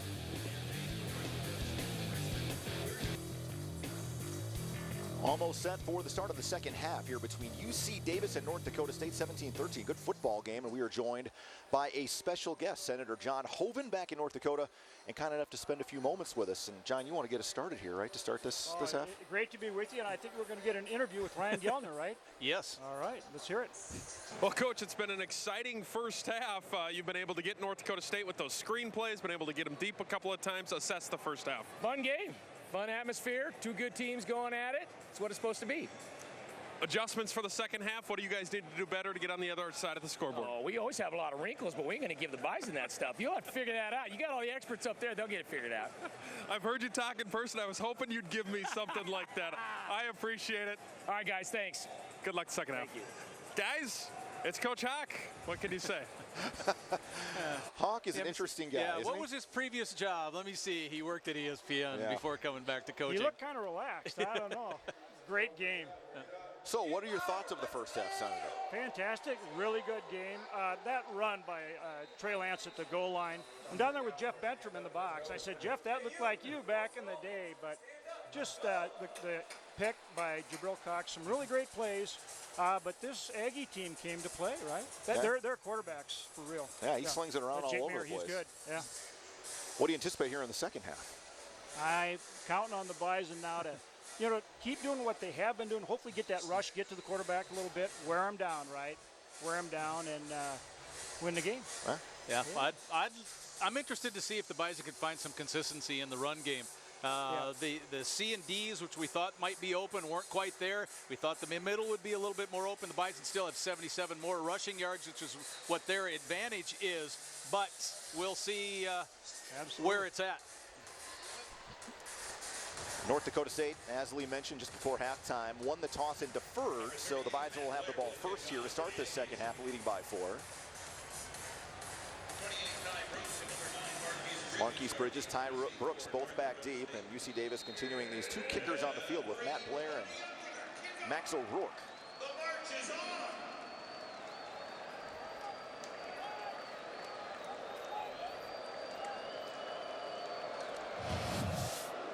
Little pooch kick. Another Peterson Farm Seed kickoff. Kickoff your planning season with Peterson Farm Seed, and the pooch taken by Noah Gindorf at the 26-yard line. Now they're going to give him credit. Where are they going to mark him? I think the 27.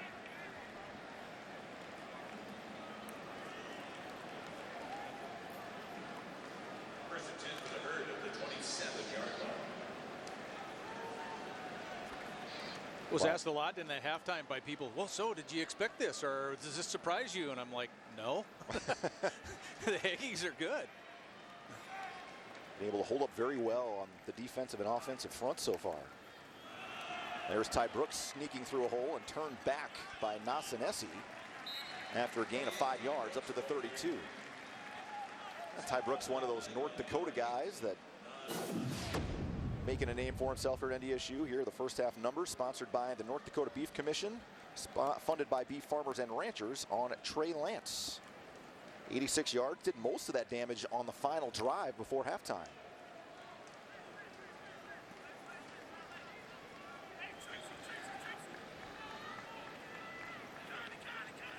I'd say the tight ends have been a little quiet so far today. I keep waiting for a catch out of them. Christian Watson coming out of his break, lost the ball. It's still loose, and it's picked up by Connor Airy. And a turnover for North Dakota State as UC Davis has the football at the 25-yard line. Well, Nodak Insurance Company replay, not how you want to start. Watson going against their best defensive player. King gets the ball out of there. It looks like Christian is able to gobble it back up. It pops right up, and Airy starts heading the other way. They will take a quick look at it just to make sure it was a catch. It sure looked like it. Didn't you think? And I believe that has been confirmed now, and UC Davis will keep the football here. Big momentum swing for the Aggies here early to start the second half. Mayer 194 yards passing on 26 passing attempts.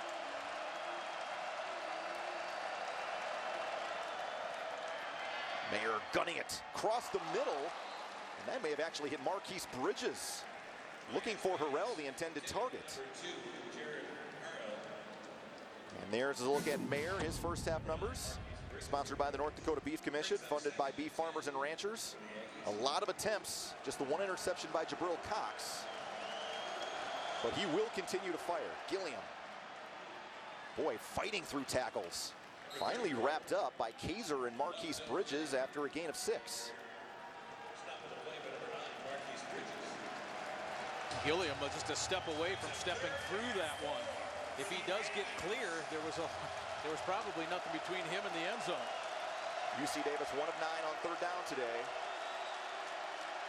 Mayer dropping it off right at the sticks, and I think it'll be enough for a first down. It's going to be very close. Short. Gilliam made the reception. I think he's a half a step short, but we know that Coach Hawk has no problem going for it on fourth down, and no field goal team out there right now. This will already be the fourth down attempt in the game for the Aggies. Gilliam. Oh, did he get there? It's going to depend on the spot. And I think he's short, and a flag came in late.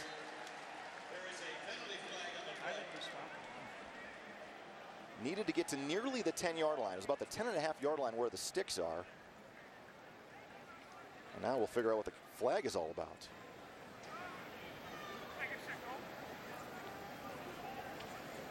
As they figure that out, Senator Hoven's still with us. And I know, John, you certainly, whether you're here or not, you follow the Bison football, whether it's from inside here or from afar, no matter where you're traveling, don't you? Absolutely. Runner is short of line to gain.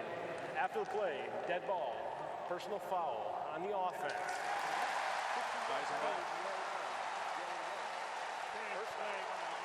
That was huge. Just huge. What a great stop. Yeah, I do. And you know what? I watch you guys all the time. You do a fantastic job. I either TiVo it or I watch it on the computer. But thanks to you guys for making sure people can see this, the Bison play every week. It's great. What a big stop there, huh? Yeah, that was after a turnover. That's a way to stem the tide. And then you get the extra 15 yards on top of it, too. Fantastic. Fantastic. So the Watson fumble does not come back to hurt North Dakota State.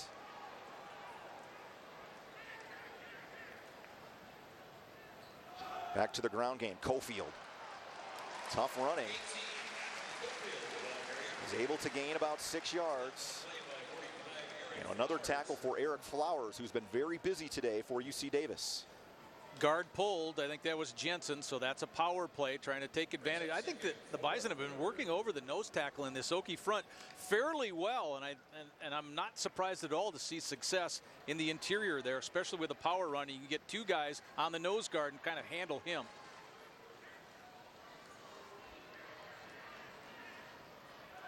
Play action again for Lance. Dropping it out, Watson makes the reception, and he is forced out of bounds by Flowers at the 41-yard line, enough for a first down for North Dakota State.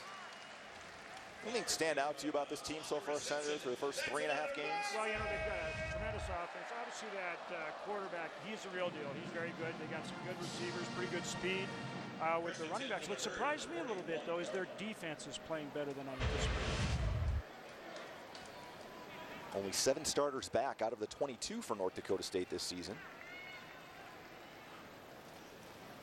Back to the power game again. Room to run that time for Ty Brooks. You called it, Brian. They're going back to that power run game. I think they want to wear them down in the middle. They got some big guys there, and I think they feel they can wear them down a little bit. Nodak Insurance Company replay. See the double team there on, well, not even a double team. 94, Carson Schoenig doing a great job on the nose guard. If you can control him, you can control that A gap. And unless you're bringing more help, stunting a defensive end or slamming a linebacker into the A gap, you're going to give up 5 to 7, 8 yards a carry, which is what the Bison haven't seen this year, but they're seeing it now. Brooks again, this time attacking the outside. And hair short. Not enough for a first down. I believe that was Jordan Franklin coming off his block and making the tackle. A yard short of a first down. And Nick Eaton also in that area may have come in to help.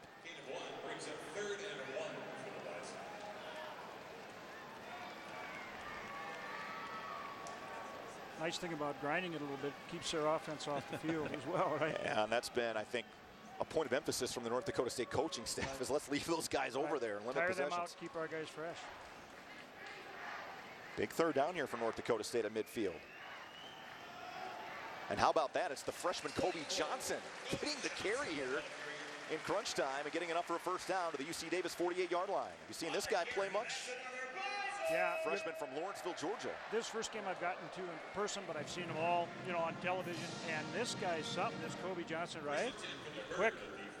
Quick, tough, only 177 pounds, but runs a lot bigger than that. He's going to get bigger, too. T-Roll thinks he'll get close to 200 pounds, and if you can keep that speed and quickness, look out. Love that. This has been a really good drive for the offensive line. Cordell Volson had a pancake last play. Little flip to the outside. Boy, UC Davis read it that time. Turning it right back inside was Gunnar Falk.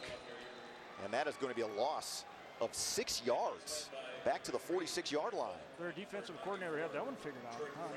Wow. Well, that was something maybe they scouted last week because the Bison had huge yards out in Delaware on similar plays like that. Show action to the field side, pitch it back to the boundary and to the short side.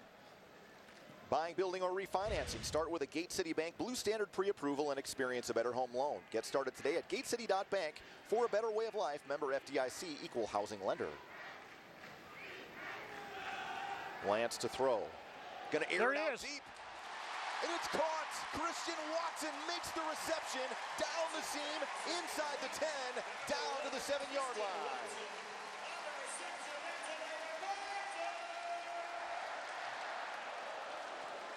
You gotta like the way Trey Lance plays. I mean, that is a sweet play.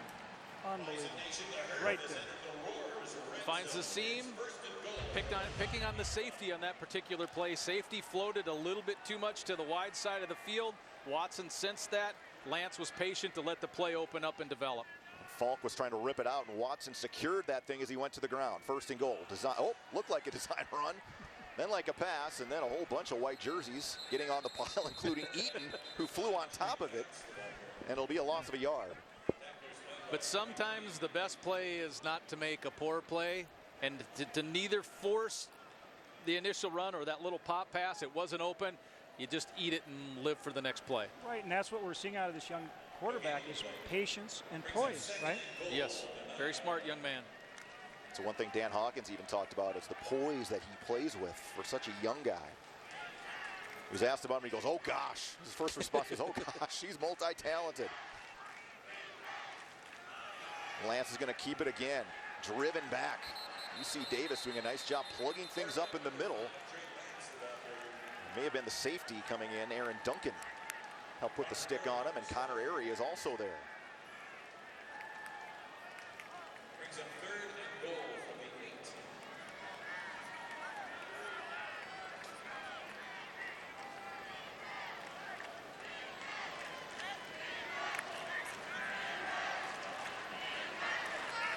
It's been a nice long drive for North Dakota State. Started at the 14-12 mark. This 3 tight end bunch formations have giving people fits this year.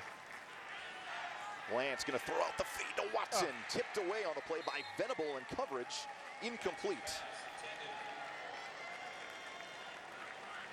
That's what I mean about their defense looking better than I expected. That was a good play by that quarterback. That was well done. Lance giving his receiver an opportunity, but sticky coverage there for the redshirt freshman out of Corona, California. Was actually a volleyball player in high school, was Venable. And here comes Crosa on for a 26-yard attempt. It's down, it is up, and it is perfect.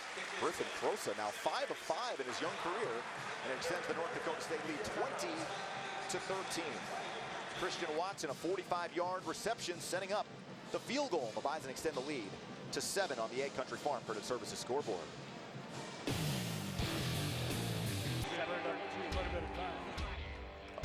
Scoring recap brought to you by Bobcat. 11 plays, 61 yards, and it took 6.5 minutes. North Dakota State able to move the chains and take some time off the clock, get organized after the big 4th down stop. And found a few things, I think, offensive line-wise, at least with the power. It was nice to see that work. Another Peterson Farm Seed kickoff your planning season with Peterson Farm Seed. Boy, that ball's loose. And finally falling on it was Troy Spencer at the 20-yard line. And we should mention that we were not given the number 3 for a defensive player. We were just assuming that was Gunnar Falk, who's listed as a quarterback. It is actually Jahiel Budget, a defensive back, a true freshman out of Elk Grove, California. We'll step aside. 7:30 to go here in the 3rd quarter. North Dakota State leads by 7.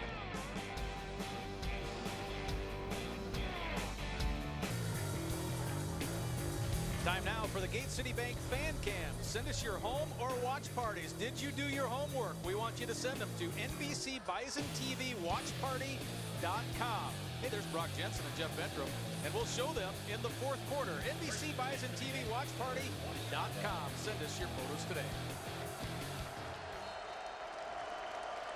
From the 20, UC Davis trailing by 7 halfway home here in the 3rd quarter. Mayer stepping up, getting away, not known as a runner, but getting about 5 yards on the scramble. I guess they're getting close to 4 now, marking him down at the 24-yard line. Not known as a runner, yes, but take what the defense gives you, obviously, yes. There's Mayer, he's 13 out of 28, almost 200 yards at a touchdown, but the Bison linebacker drops were so deep, about almost 20 yards off the line of scrimmage. When that opened up, Mayer had to take it.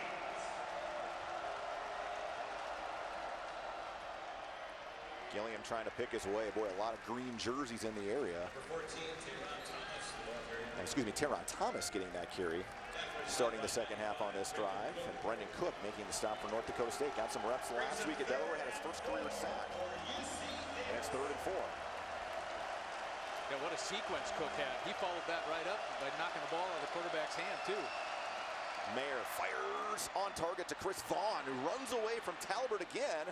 And then takes a pretty good stick from Talbert, helped up by James Hendricks. 1st down to the 44-yard line, and the Aggies convert a big 3rd down.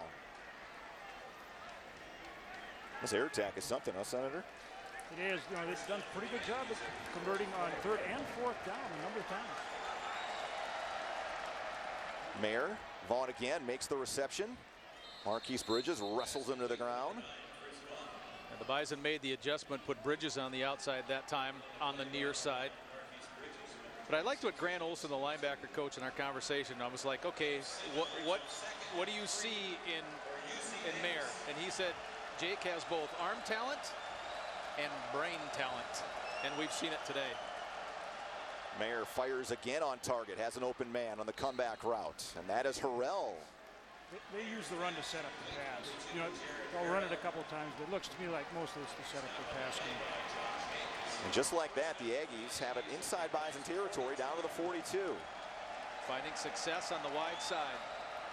Bison bringing pressure this time. Mayer dumping it off, got just enough on it, and it's caught by Harrell, and he runs away towards the sideline. Finally taken down by Jackson Hankey, but another big gain for UC Davis down to the 25-yard line, gain of 17. You talk about a veteran quarterback processing information quick. He was not even looking at his right where the ball went till the last second, and then showed that arm strength again. Mayer dropping it off to Crawford, and he is forced out of bounds. James Kaiser, I believe, was the man that came up and forced the issue there for no gain. North Dakota State shuffling some new defensive linemen on the field here on 2nd and long.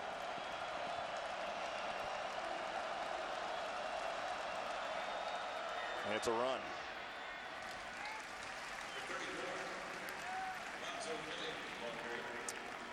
A couple of yards there for Gilliam. Spencer Wagee washing down, making the tackle, and 3rd and 8 again.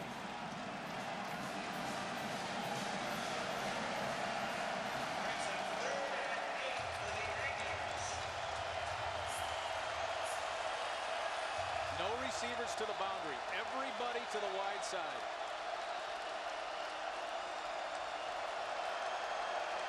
Mayer taking a look at the sideline and changing things up here on 3rd and 8. Mayer, time, fires on the slant. Was looking for his intended target, Darius Livingston. And there was a flag on the play, and I think it's going to be a legal formation. I thought Richardson sat up really far to the outside, and maybe he was back a little bit. His split was about 2 or 3 yards wide. Legal formation on the offense. 5 in the backfield.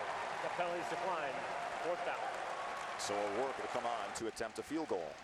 Let's pause for a quick message from the Bank of North Dakota. My plan was to get a degree in engineering. And with the help of a student loan from Bank of North Dakota, I did. If you want to build something solid, you need a plan. Bank of North Dakota, helping you achieve more. Max O'Rourke already 2 of 2 on the day. This will be a 40-yard attempt. Hit from 48 and 44 earlier today. It's down, it's up. Boy, it looks perfect again. And it is. O'Rourke 3 for 3, and UC Davis answers with a field goal with 4:07 to go in the 3rd quarter. It's 20-16 on the Ag Country Farm Credit Services scoreboard.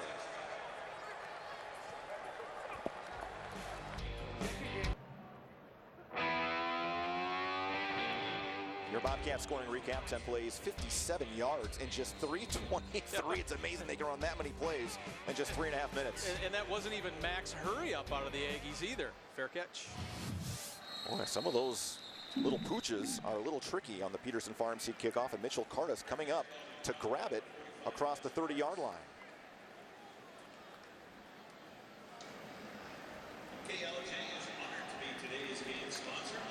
North Dakota State, pretty decent field position here. Talk the importance, too, Governor, of staying on the field now. Absolutely. 11 plays on the last drive, but UC Davis quickly went down the field on their own. We need to drive just like the last one. Finished off with a touchdown. That's what the doctor ordered right now. Both coaches would agree with you there. They both like the points. They both want touchdowns. Lance guns it. Sproles made a tremendous catch. How did he make it? Across midfield to the 49-yard line, 16 yards on the pickup. What do you mean, how did he make it? How did he not? It seems like Phoenix has done this a bunch. Your Nodak Insurance Company replay. This is a slant off to your left, and he fires it right behind the linebackers. You saw that hole open up between the safeties. Well done on each end. And the Bison quickly get up to run a play, so they couldn't review that thing, and Kobe Johnson bouncing off a couple of tacklers. Venable makes the tackle after a gain of 4. Well, now the replay official came out, but I think they'd already run a play. It's too late. It is too late. I think they have to back off and say, well, don't worry about that. That's why the Bison got to the line. Yep, we're play on. Nice job by the Bison here. And you gain 4 yards to boot.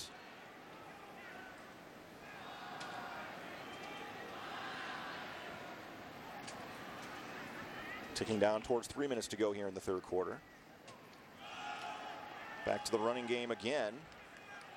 UC Davis has done a nice job plugging things up. Nothing has come easy as Adam Cofield gets about another 3 yards or so, and that's going to bring up 3rd and 4 from the 43. One of their better defenders, Nick Eaton, is down, the redshirt freshman linebacker. And he was punching the turf I hope it's just a cramp or something like that. I don't know. Whether you're buying, building, or refinancing, Gate City Bank home loans are locally approved, financed, and serviced. Gate City Bank, for a better way of life, member FDIC, equal housing lender. And you talked about Eaton. 3.5 sacks, 3.5 tackles for loss, and 2 forced fumbles already here this season. Only a redshirt freshman. Both of his parents were athletes at San Jose State. We had a chance to talk with some folks about UC Davis and the program there and the transition since Coach Hawkins has come back. First ever FCS playoff appearance last year. Went all the way to the semifinals, was just a couple plays away from advancing to Frisco, taking on Eastern Washington. This isn't football related, but one of the more interesting things I thought I read, I know I read about Davis, was that they have more graduates or more California alumni than any other UC campus. So 1 out of every 230 graduates in the state of California come from Davis, and California is bigger than Canada. So Puts it in perspective when you think of that, it's like, yeah, that's an important academic institution. 3rd and 4 for the Bison. Lance misfiring, looking for Christian Watson, who was trying to break back on it.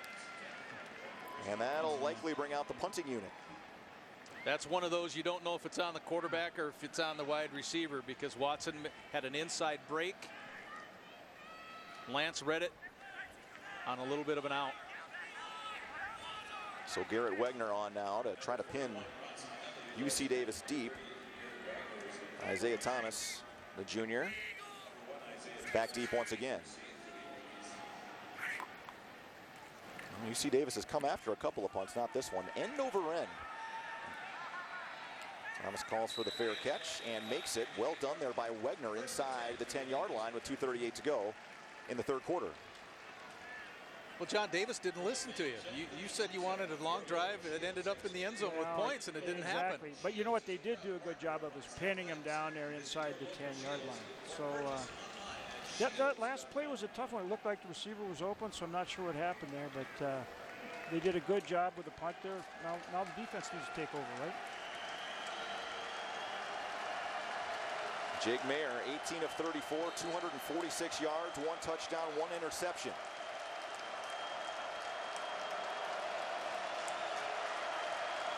Now Gilliam motioning out of the backfield. Quick drop across the middle, on target again. And it's Harrell making another reception. Marquise Bridges with the tackle, but a good gain all the way up to the 23-yard line and a first down for the Aggies. As soon as the Bison adjust off the motion, Mayer knows he's got man-on-man on the outside and is able to hit the slant. Gilliam gets the call here. Picks his way for about 5 yards to the 28. Jackson Hankey getting in there to make the tackle for North Dakota State. And you talked about just running to set up the pass and keeping the Bison honest. Just 63 rushing yards today for UC Davis, but that's been enough. They do a good job of mixing it up. Low snap for Mayer. Going to dump it off to Gilliam. Makes the catch at the 25. Closing quickly there was Josh Hayes, and then he's finished off by a couple of other Bison, including Derek Tuska. Morgan McCormick also in that tackle, a little bit shaken up, coming to the sideline. 3rd and 1 here for UC Davis. Quickly they snap it, and Gilliam has enough across the 35 to the 36-yard line. Hankey another tackle for NDSU, and UC Davis right back to work.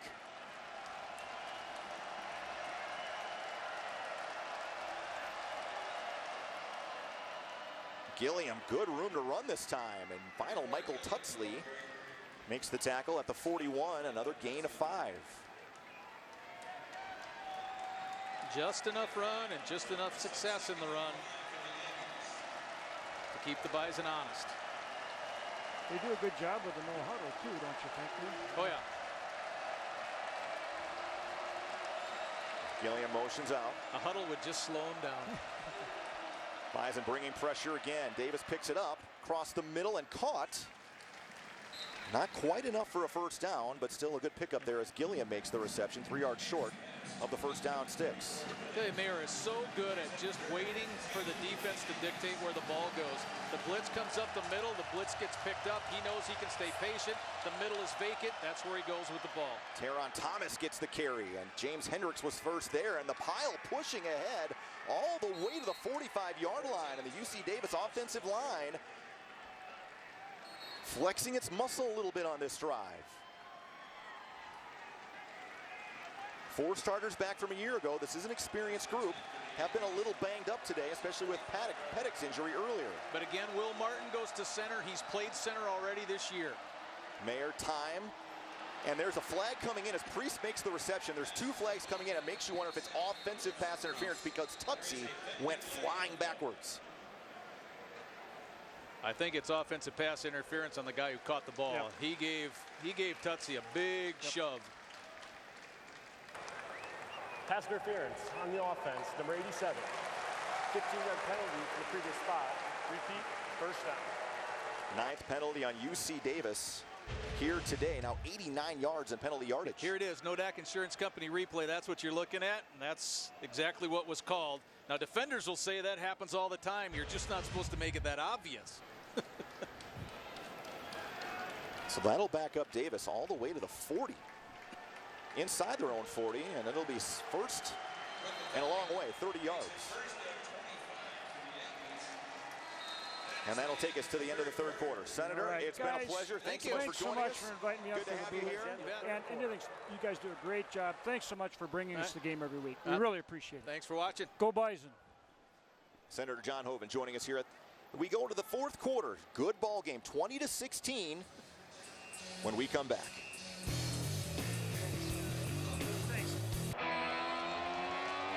Back for the start of the 4th quarter. Good football game, 20-16. Number 1 North Dakota State, number 4 UC Davis.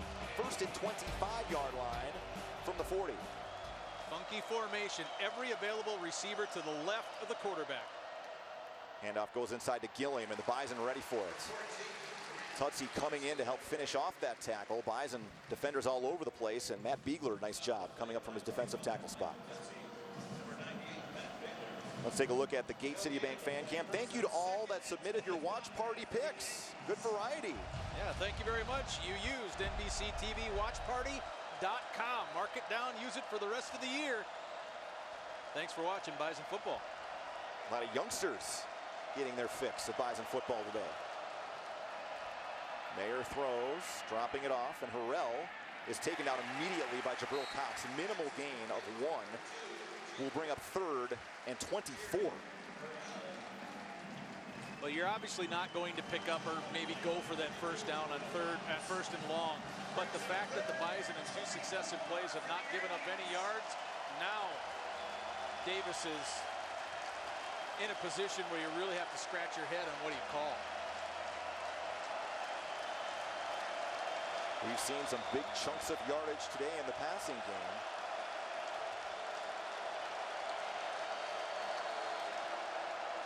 UC Davis is just going to run it. Gilliam can't get out of an ankle tackle from Jackson Hankey. Gain of 4, well short of the yard gain, and the Davis punting unit will come on as we take a look at the Gate City Bank fan cam watch party picks once again. That's a true watch party. He's watching. Well done on the selfie, sir. Trevor Height back at his own 10-yard line. Daniel Whelan has done a nice job today. Junior punter, 6'5", 215, at a 62-yarder, originally from Dublin, Ireland. Played soccer for a couple of years in high school before switching to football. Good move. I was just in his hometown earlier this year. Boy, he puts it up nice and high. Height's going to let it go. It takes a Bison hop into the end zone, and NDSU will start at the 20-yard line here, 12:55 to go in the 4th quarter. Guess what the most visited place in his hometown of Dublin is? I'm sure you're going to tell me. Guinness. Imagine that. It is. That's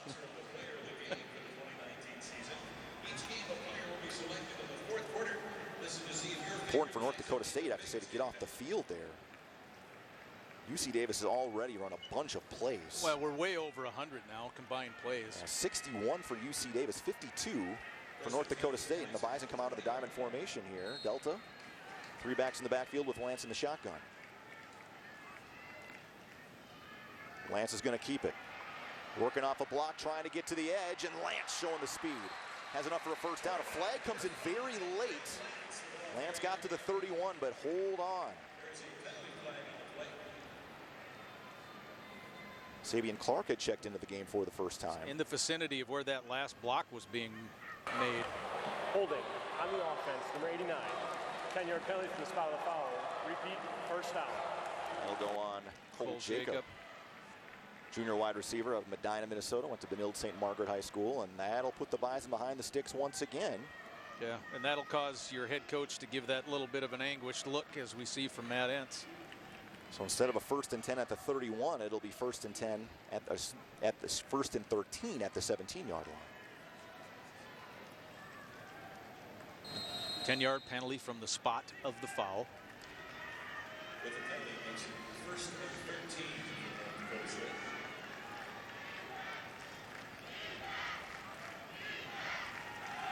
Lance will throw out of that formation. Just going to dump it off. Not much there for Sabian Clark, but he keeps the foot moving. Got a little help.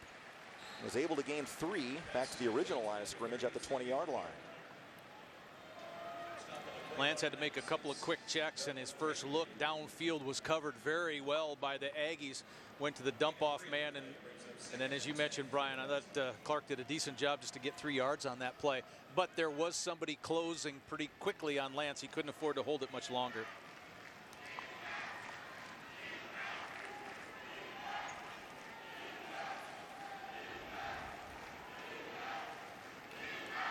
Sproles motioning down to the bottom of the screen. Inside give. Boy, not much room again. UC Davis defensively has really plugged things up in the middle, and getting in there to make the stop was Doug Drakely. And here's a guy with a really interesting story. He went to UC Davis 9 years ago, left school, and was in the U.S. Army, was in the infantry in the U.S. Army Airborne Division for 5 years. So his NCAA clock stopped. He came back here at 27 years old and is giving it a go in his senior year and getting an opportunity and making a play. Yeah, that is pretty neat. Thank you for your service, by the way. Absolutely. So 3rd and 10 for North Dakota State. Lance to Sproles, and it hit him right in the breadbasket, and he dropped it. Would have been enough for a first down. Instead, the Bison will have to punt. You don't expect that out of number 11. He's been really sure-handed, made a nice diving catch earlier in the game. Lance fired it right past the linebacker. Sproles beats number 21 King, the best cover corner on the play. The Bison had everything they wanted except the catch. And now a chance for UC Davis to get some pretty good field position here, only trailing by 4 as we're almost nearing the 11-minute mark. Oh, UC Davis coming on the pressure again. Thomas calling for the fair catch at the 41. He makes that. And there is a flag at the 27 of North Dakota State.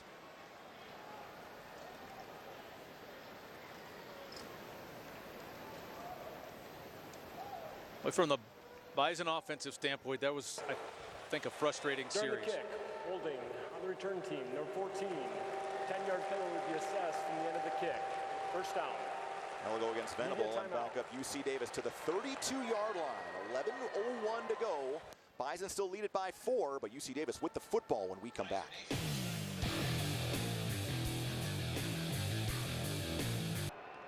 It's 1st and 10 for the Aggies at the 32-yard line. 11:01 to go in the 4th quarter. UC Davis trailing by 4 with the football, 1st and 10 from its own 32-yard line. Oh, whoops, we've jumped out of it. All of their receivers again to the wide side of the field. This is just such an interesting formation. And now the tight end comes near. Give inside, trying to bounce it outside was Gilliam, and he's able to gain 5 yards. Alonzo Gilliam's done a nice job today, getting what he can. Bring up 2nd and 4 as James Kaiser makes the tackle. Still thought Michael Tutsi did a decent job, though, of making initial contact at the line of scrimmage and making sure that that play didn't bounce out for a little bit more. Run again. Oh, Gilliam's got a lot of room. Trying to put a shake on Marquise Bridges, keeping his feet, finally taken out of bounds by Jackson Hankey at the 42-yard line of North Dakota State in a first down. I thought it was Will Martin, the center, who I saw get the snap off and then pull. Remember, he was one of the starting guards. He got out there and got in place and in position on the boundary side. 20-yard gain there for Gilliam. Now, in the run game, the Aggies have been able to find a few things to the narrow side of the field, the short side. Mayer making some changes at the line here. 6 on the play clock. Run again to Gilliam. This time the Bison are ready for it. Good job coming in to make that tackle. James Kaiser, who again has been playing mostly linebacker today on the outside. The offensive line splits lately have been so wide. It does two things. It forces the defensive line wide, but it also gives your linebackers a little bit easier read and a chance to close. Mayer firing on target to Harrell, and that'll move the sticks again. Gain of 13 to the 30. Flag. There is a flag back at the 48, and Mayer says that's going to go on NDSU. Looks like a personal foul, and that'll move the ball all the way inside the 20-yard line. Roughing the quarterback. Personal foul, roughing the passer, defense, number 99. 15-yard penalty from the end of the run. Automatic first down. That will go on Spencer Wagey.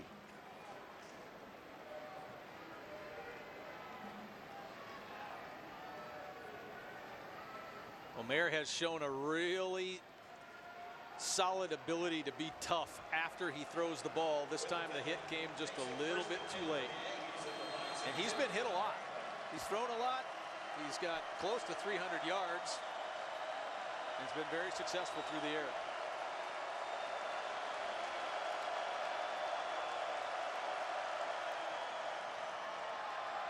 Mayer across the middle. Too tall for everybody. Crawford down there in that area, as was his other big play guy, Chris Vaughn. Look like two kind of post routes from each opposite side of the field, kind of meeting at the safety, and it bunched up right where the Bison were. That was really tough to try to complete that thing. Screen. Harrell finally taken down as the Bison try to pursue from the backside. Hayes came in there along with Costner Ching. And Kaiser finished it off. We'll bring up a 3rd and 4. I'm going to point out Will Martin once again, because I like the work he's doing from the center spot after he moved over from guard. He was the one down there helping to supply a block.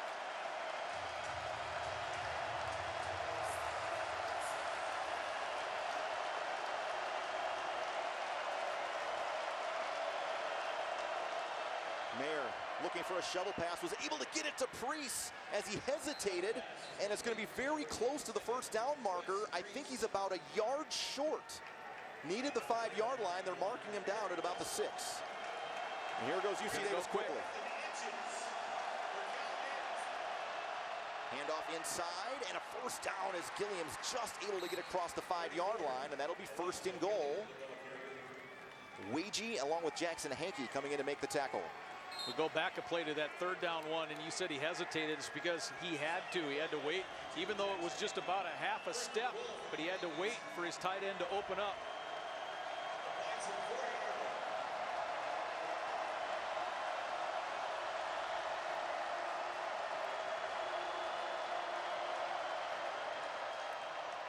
Little misdirection this time. How about Costner Ching flying into the backfield, taking down Thomas for a loss of 4. Aggies and Nodak Insurance Company replay try to use a little misdirection in the running game, showing formation to the wide side, trying to do a little isolation on the backside. Ching blows it up, though, with excellent defensive line penetration. 10th play of this drive for UC Davis. Thomas. Gang tackled after a gain of 2. Mercadal pushing the pile back. Barty Ogbu in there. Ching, among others. Tutsi was the other. Also Brennan Cook. UC Davis just 4 of 16 on 3rd down today, but the Aggies are 3 of 5 on 4th down. This may be 2-down territory again. We're under 7 minutes to go in the 4th quarter.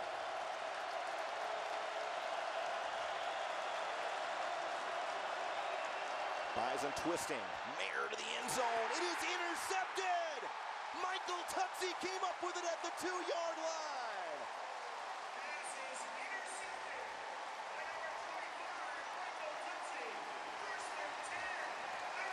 Oh, Jake Mayer has not made many mistakes today, but here comes one. He's looking off to his right. You see him locking. He locked on a little bit too quick and a little bit too long to the slant at the goal line. Tutsi was able to read him, read Mayer, step in front, and pick up another interception. So Tutsi's racking those INTs up. Mayer was thinking touchdown. The Bison still preserve the lead. Now, Matt Hyman was the intended target there. It was well covered on the play, and Tutsi just stepping in front, and a big red zone turnover for NDSU. Now, can the Bison offense respond? Well, right now they're just looking for breathing room. Get a little bit of it. Cofield ahead to the 6-yard line, gain of 4. Show your Bison pride today with an NDSU Gate City Bank ATM and check card. Visit gatecity.bank/mycard. Gate City Bank, for a better way of life. Member FDIC.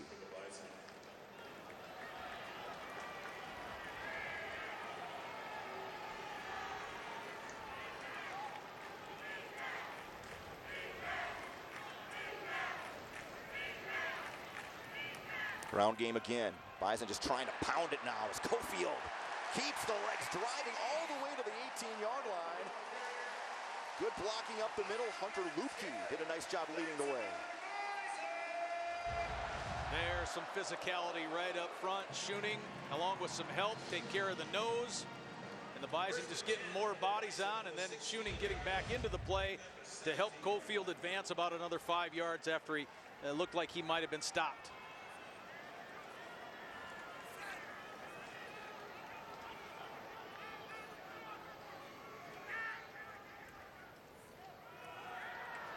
Room to run this time for Ty Brooks. Finally taken down by Devin King, but he's got enough for a first down to the 29. And NDSU now starting to get some push on the offensive line. And getting some yards through the A-gap. That's back-to-back A-gap plays. Nodak Insurance Company replay. This is a good shot at that double team. Look at Zach Johnson taking care of the man. That's the block, the key block there to open up the inside and pick up the other first down. Ground game again, sneaking through a small crease that time and getting up to the 34 is Brooks. 5 more yards on first down. Venable coming in to make that tackle, one of the defensive backs. I think that's Doug Drakely in there playing nose right now, and he's been moved and moved hard the last 3 plays. Bison doing it, well, they're switched off of the Okie now, and now they're pinching the A-gap. So the Aggies switched their defensive line call.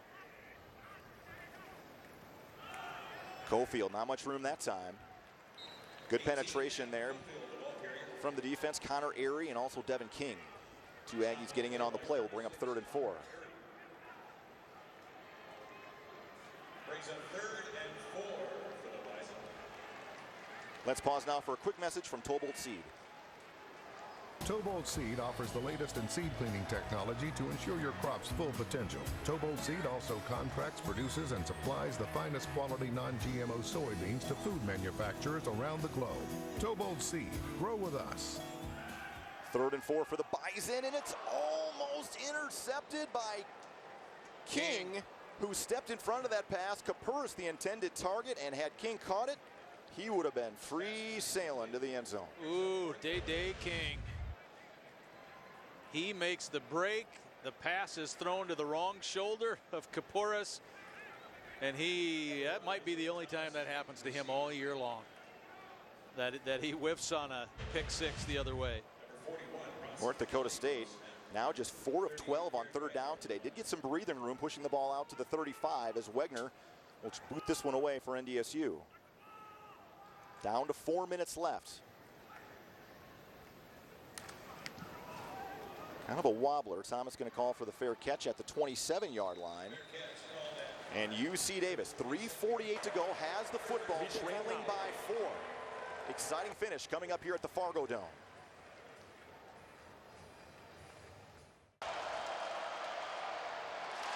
It's intercepted by Cole Karch off the deflection from Tuska on the first play of the drive.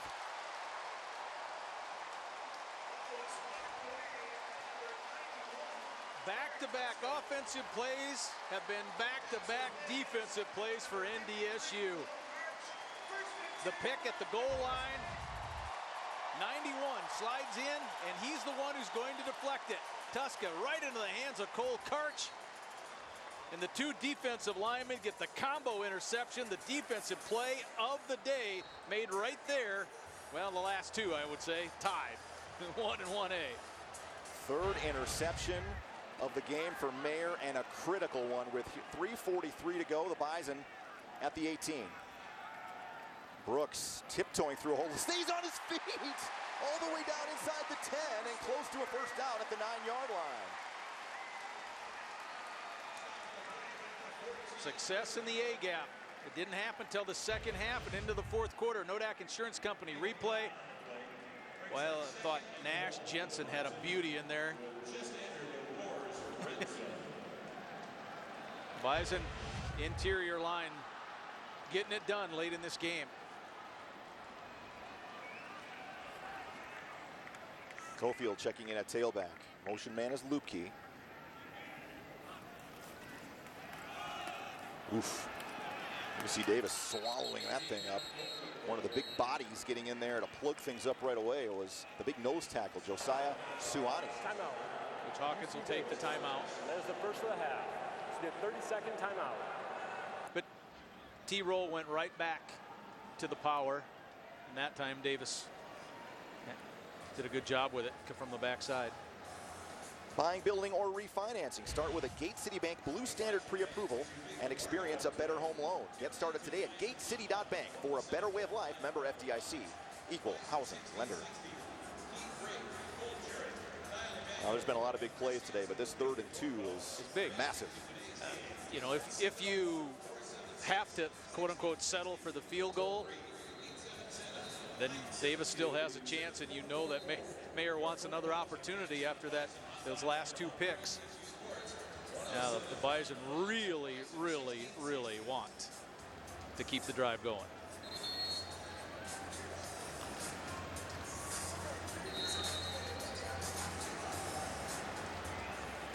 Cofield in the backfield with Lance. Sproles is the lone receiver.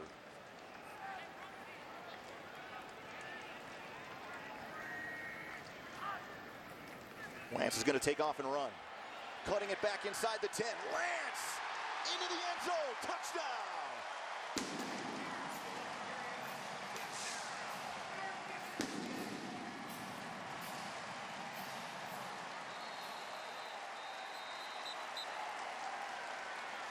Trey Lance runs right through Devin King. Nodak Insurance Company replay. Here it's coming right at you. Boom. Oh boy, did he blast the cornerback King, who's still down on the play. Trey Lance using some power to get into the end zone and give the Bison that much, much wanted touchdown. Not only getting the first down, but a touchdown to increase it to a 2-score lead here with 2:50 left. And King, boy, he took a shot. Again, only 165 pounds, but he is not afraid to hit you. And he is walking off slowly. Take another look. This is the hit of the game, and it's delivered by the quarterback. See ya.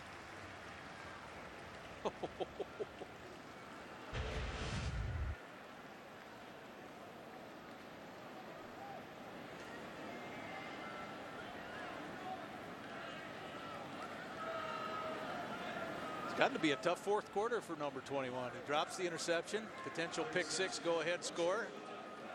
And now he just gets trampled by the quarterback as the Bison go up by 10. UC Davis still in front in total yardage. 402 yards for Davis, 358 for the Bison. Crosa on for the extra point. Boots it through. And Trey Lance putting the shoulder down and darting in. 10 yards for the touchdown. And North Dakota State leads by 11, 2:50 to go.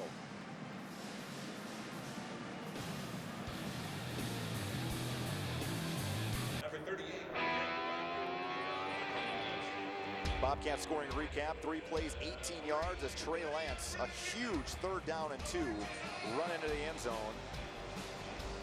His 2nd touchdown run today, and the Bison extend the lead to 11. Another Peterson Farm Seed kickoff. Kick off your planting season with Peterson Farm Seed. Fair catch called for and made. I believe that was Troy Spencer once again. UC Davis will start from the 25. 2 timeouts to work with and 2:50 to go. I think we've seen in the 4th quarter, though. I mean, when it's still football, and generally, in the end, the more physical team usually prevails. And in the 2nd half, especially, and in the 4th quarter, even on top of that, NDSU has been much more physical. UC Davis. Oh, you're loving what you got in front of you. Oh, absolutely. You learned a lot about what your team is. And you can play with the best in the FCS, and they have. In a hostile environment. And this kid can still bring them downfield quickly. Bison certainly content to play coverage, and they whistle this one dead as a flag comes in. Delay of game, I think. Delay of game. Offense. Number 15. 5-yard penalty. Remains first down. Well, chalk that up to a penalty you never think would get called against UC Davis as a delay of game.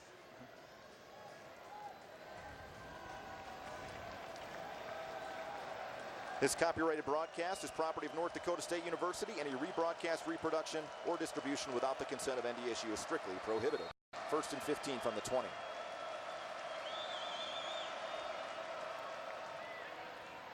Boy, the Bison all over the running game again. Court stuff go. Wagey, James Kaiser all in there. Yeah, Kaiser just hanging around down by the knees, waiting for his friends to come and help. Pressure coming on Mayer, and he is taken down by Derek Tuska back at the 34-yard line. Colton Lampson has been doing everything he can to keep 91 off of his quarterback, but it's tough. Yeah, Tuska on a speed rush to the outside. He beat the man, Lampson, you mentioned, on the interception that got tipped. This time he was able to win the race to the quarterback. Gilliam on a draw. Jackson Hankey makes the tackle at the 39. Clock continues to run. 90 seconds left.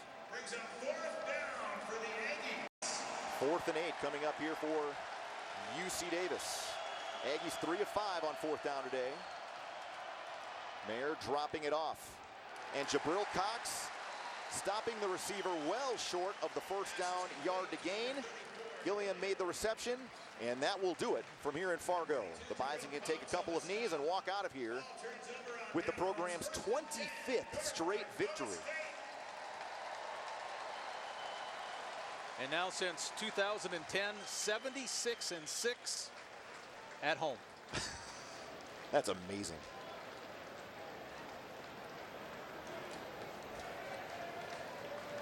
Meanwhile, UC Davis will have to turn the page quickly.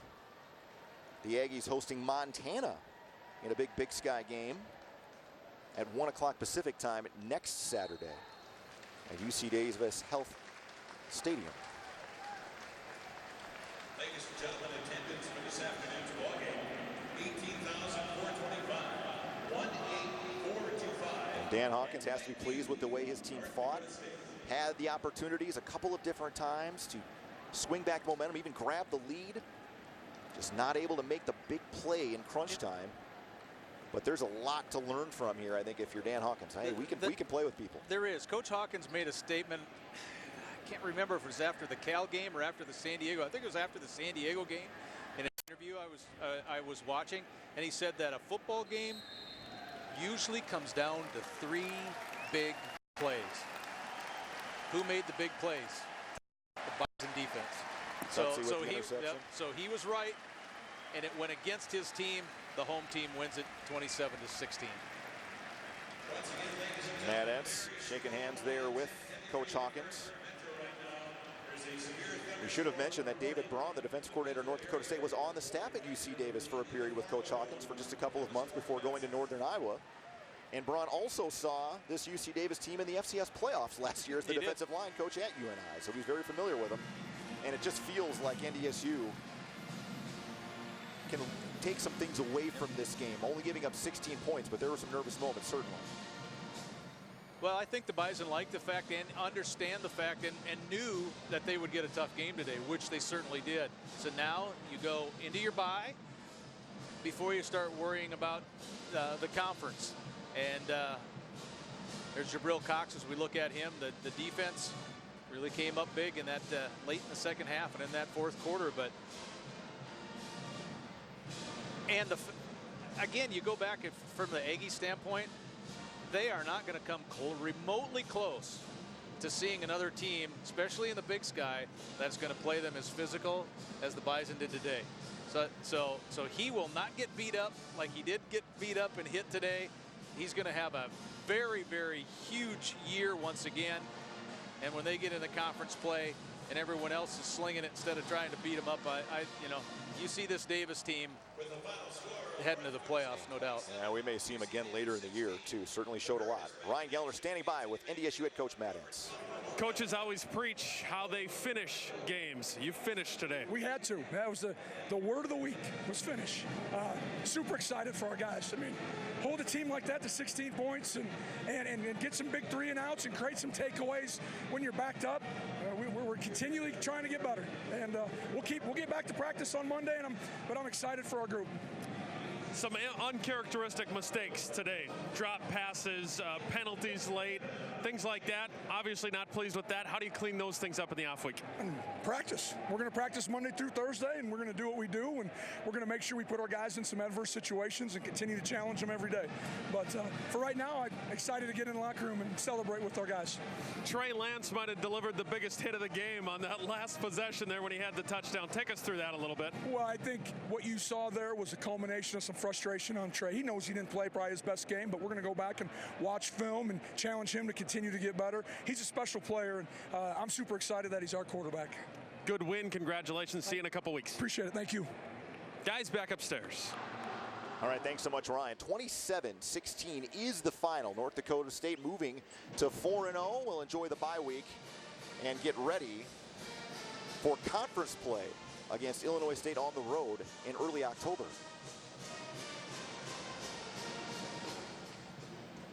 There is a thunderstorm warning outside right now, and that's where a lot of fans have been invited to stay in the Fargo Dome until that thunderstorm warning passes. Have had some severe weather here over the last couple of days. Canceled a lot of high school games across the state. It was that way out west too last night. And I mean, none of the football games scheduled in Bismarck-Mandan got played. There were delays all over the place, and now there's a cell rolling right through the Fargo-Moorhead metro area right now.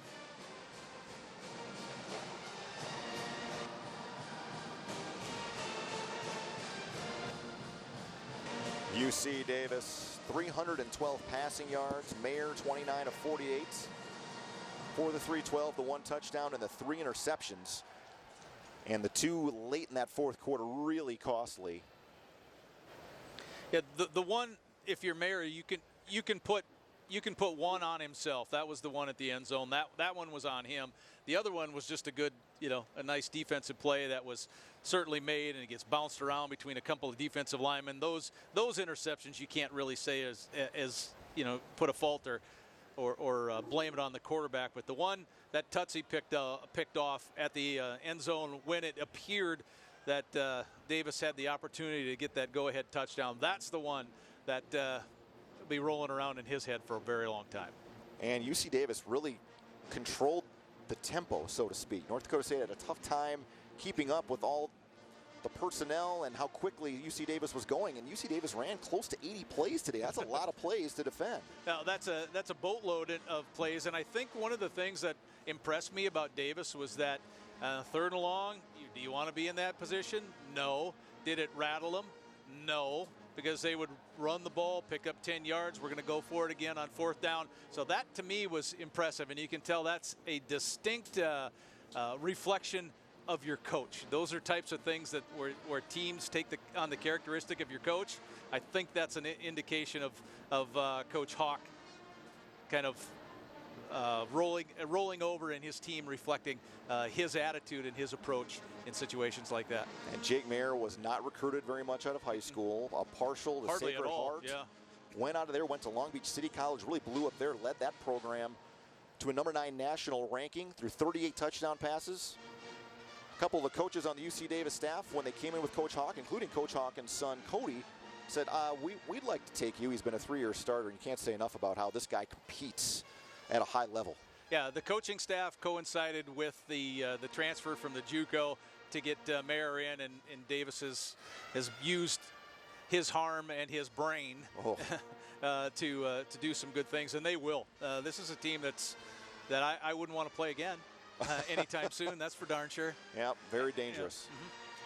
Let's take a look at some of the first half highlights today, and a lot of momentum swings early on. North Dakota State was able to get the long punt return from Trevor Height and then marched it into the end zone, and just like that, NDSU after 3 and out had a 7-0 lead, and holy cow, things took off in a hurry.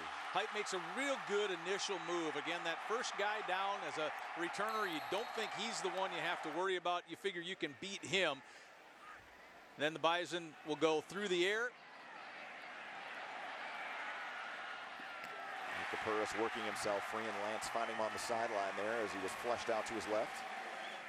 Another really good, just showing how composed and that Lance has been. He loves the finish runs. Of course, we will see one in the highlights that ends up in the end zone, but Lance is like Carson Wentz in that he will not back away from a physical challenge. Well, a good surge there at the line. You see the Bison interior lineman pushing back UC Davis, and snap of the fingers, it was 7-0 North Dakota State, and UC Davis responded quickly. Harrell, a big day through the air. Harrell had a bunch of catches, double-figure catches. They targeted him early, missed a couple of times, but certainly went right back to him. And Mayer gunning one into traffic, threading it in there to Priest, his 20th career touchdown. That leads all UC Davis tight ends. And this guy did a nice job kicking the football today. Previous career high of 45, and O'Rourke good from 48 there. Yeah, and he had 3 over 40 totally. I believe that was 3 over 40, and then the Bison start working their way up the field. This is in the quarter now, and this is a really nice run by Ty Brooks. Brian still says he's inbounds. The officials say he wasn't, but boy, you can't give him a greater effort toward the end zone than that. And then Lance taking it off, somehow staying on his feet as he slid down, lost his feet, was able to balance himself and not have a knee or an elbow go down, and was able to get in on a big 3rd down rush right there. But Mayer just kept coming, and looking off receivers, and that time was intercepted. He took a lot of hits and stood in there for the most of the day, but there's one he was trying to force it into his tight end. And once the Bison made the adjustment and put Jabril Cox on the tight end, that certainly helped NDSU. O'Rourke from 44. And UC Davis even closer, and then this kid continues to impress. How about Crosa? A couple of big field goal attempts, including one there just at the end of the half, just to push that lead out to 4 from 1, and that ended up being a big kick late in this game. Yeah, it certainly did. It was the kick that kept them ahead there for quite a while, and then the Bison, of course, got the late touchdown to extend that lead, but it was a little iffy and a little fun in that second half. If you take a look at what North Dakota State did defensively, rotating a lot of different linemen, I think it was positive. It's good for them to get some of those reps in crunch time to go up against a guy like this. They can learn a lot off of that as well. Well, the depth on the defensive side is certainly with the defensive line. Those guys were still tired, but at least there was 8, maybe 10 of them that all rotated in. The guys that weren't getting reps or getting time off the field, Jabril Cox or Hankey was out there a lot, or all the defensive backs. Kaiser came off a little bit, but he played a lot more than Merck did today. So those guys, they had their work cut out for them. They're gonna be sore, not because of hitting people, just from running. Yeah, a lot of running with this group with UC Davis, and you got to go back to back, no break in between. As we take a look at our final stats, brought to you and sponsored by the North Dakota Certified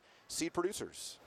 Over 300 yards passing from Mayer today. He had almost 400 last week.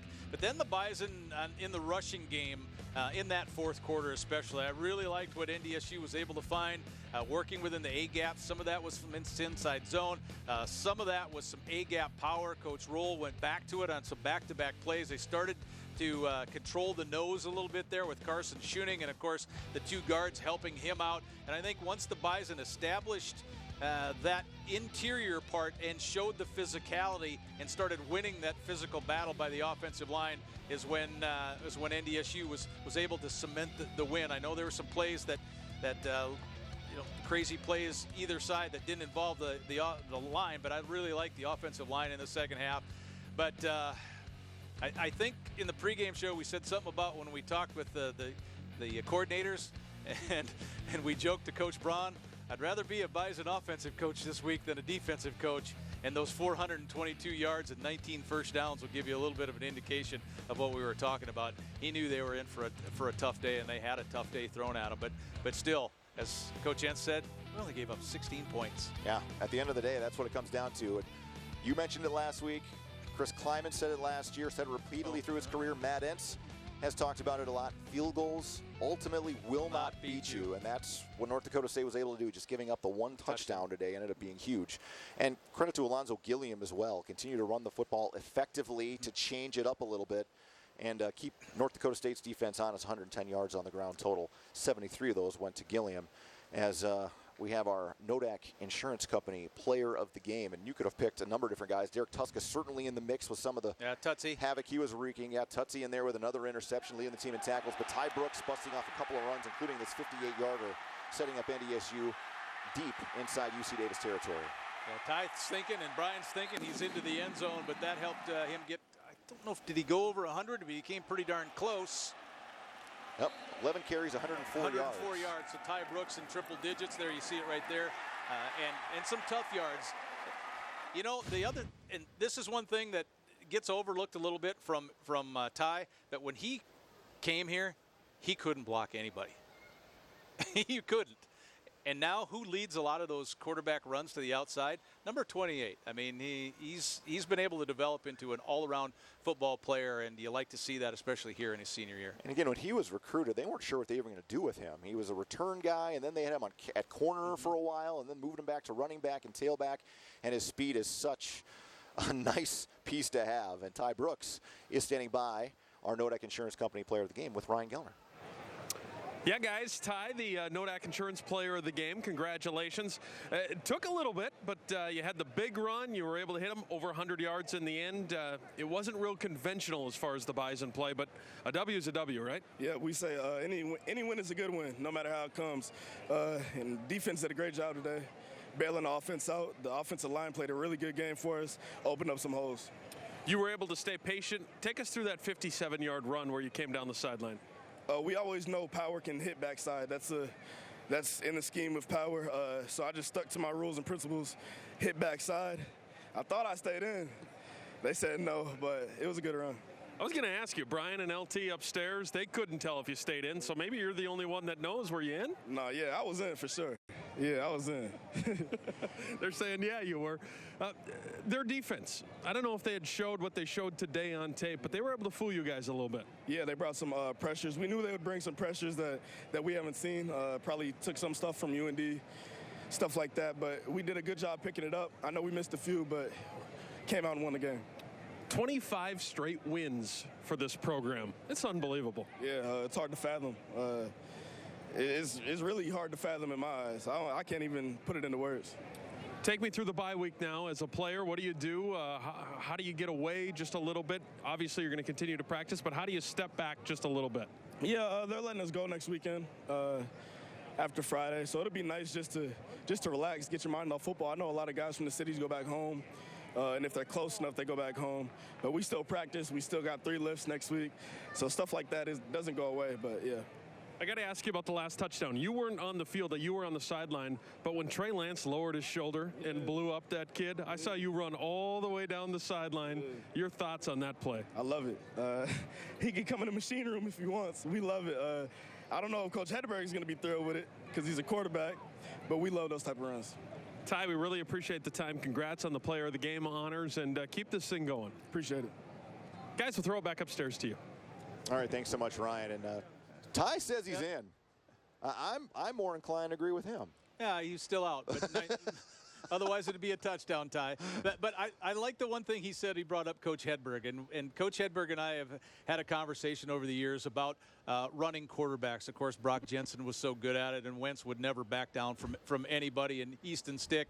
And now you have Trey Lance in that running game. And the one thing Coach Hedberg says, and he points out, that football overall, he goes, think of when quarterbacks get injured.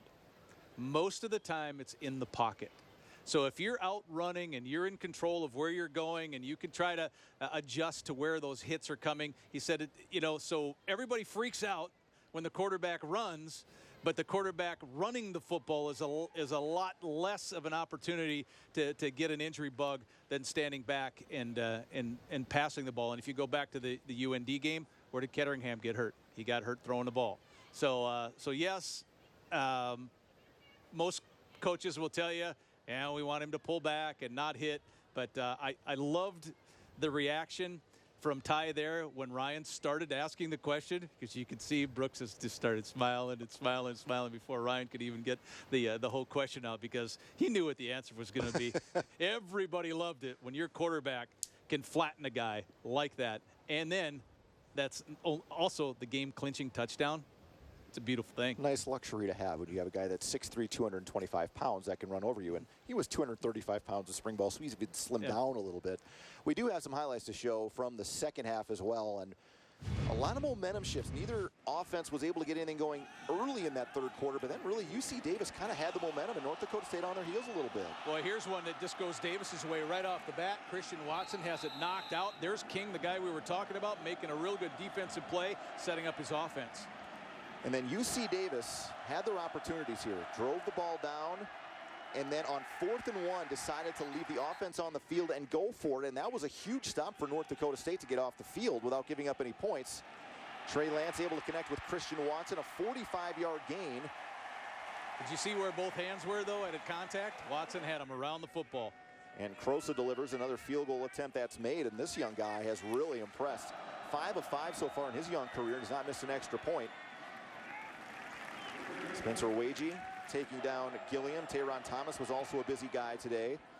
And O'Rourke also connected on every field goal attempt he had to keep UC Davis going. Yeah, the kickers had a good game, and this is one of those plays of the game where Tuska is able to get the deflection to Cole Karch with the interception. Defensive tackles don't get to touch the ball very often, and there he picks one off. And then here is Ty Brooks somehow staying on his feet, getting low and gaining 8 yards. This is where the Bison started taking over, really the interior, the gut. And this is that thing of beauty that Ty was talking about. Just shrugs him off. And King took the worst end of that. He was slow coming off the field, and Trey Lance, another touchdown run of the Bison win the game. Remember with Trey, too, that the big schools, the Power 5 schools who were recruiting him, they wanted him to play defense. So he's not afraid to hit people. Let's go down to Ryan Gellner, who was standing by with defensive end Derek Tuska. Hey guys, Derek Tuska now. Wow, what a football game. It was four-quarter game. We knew it would be, but gave something the fans to really sit down and enjoy. So. Quarterback was tough. You guys were able to get after him. He was able to stand in the pocket, slung it around a little bit. You guys were relentless, though. Tough kid, though. Yeah, for sure. We were getting hits on him all game. So him just stand back there, like you said, and taking shots, it's impressive.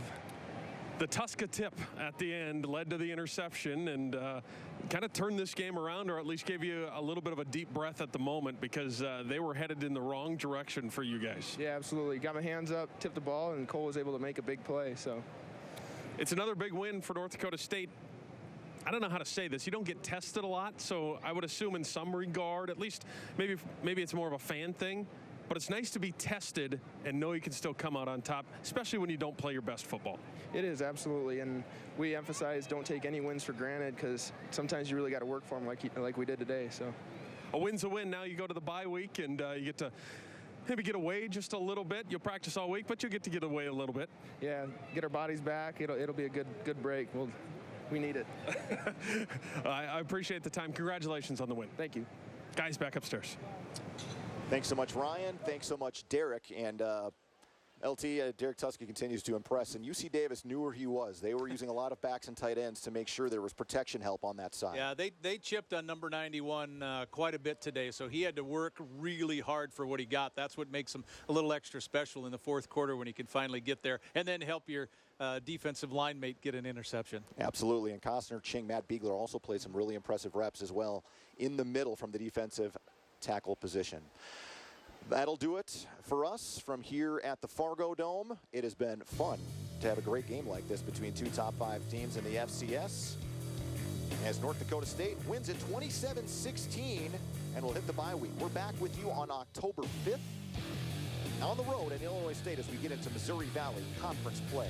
For Ryan Gellner, Beth Poole, Alex Egan, Kyle Emanuel, and Lee Timmerman, I'm Brian Shawn, saying so long from the Fargo Dome. We'll see you October 5th from Bloomington Normal. Have a great Saturday, everybody.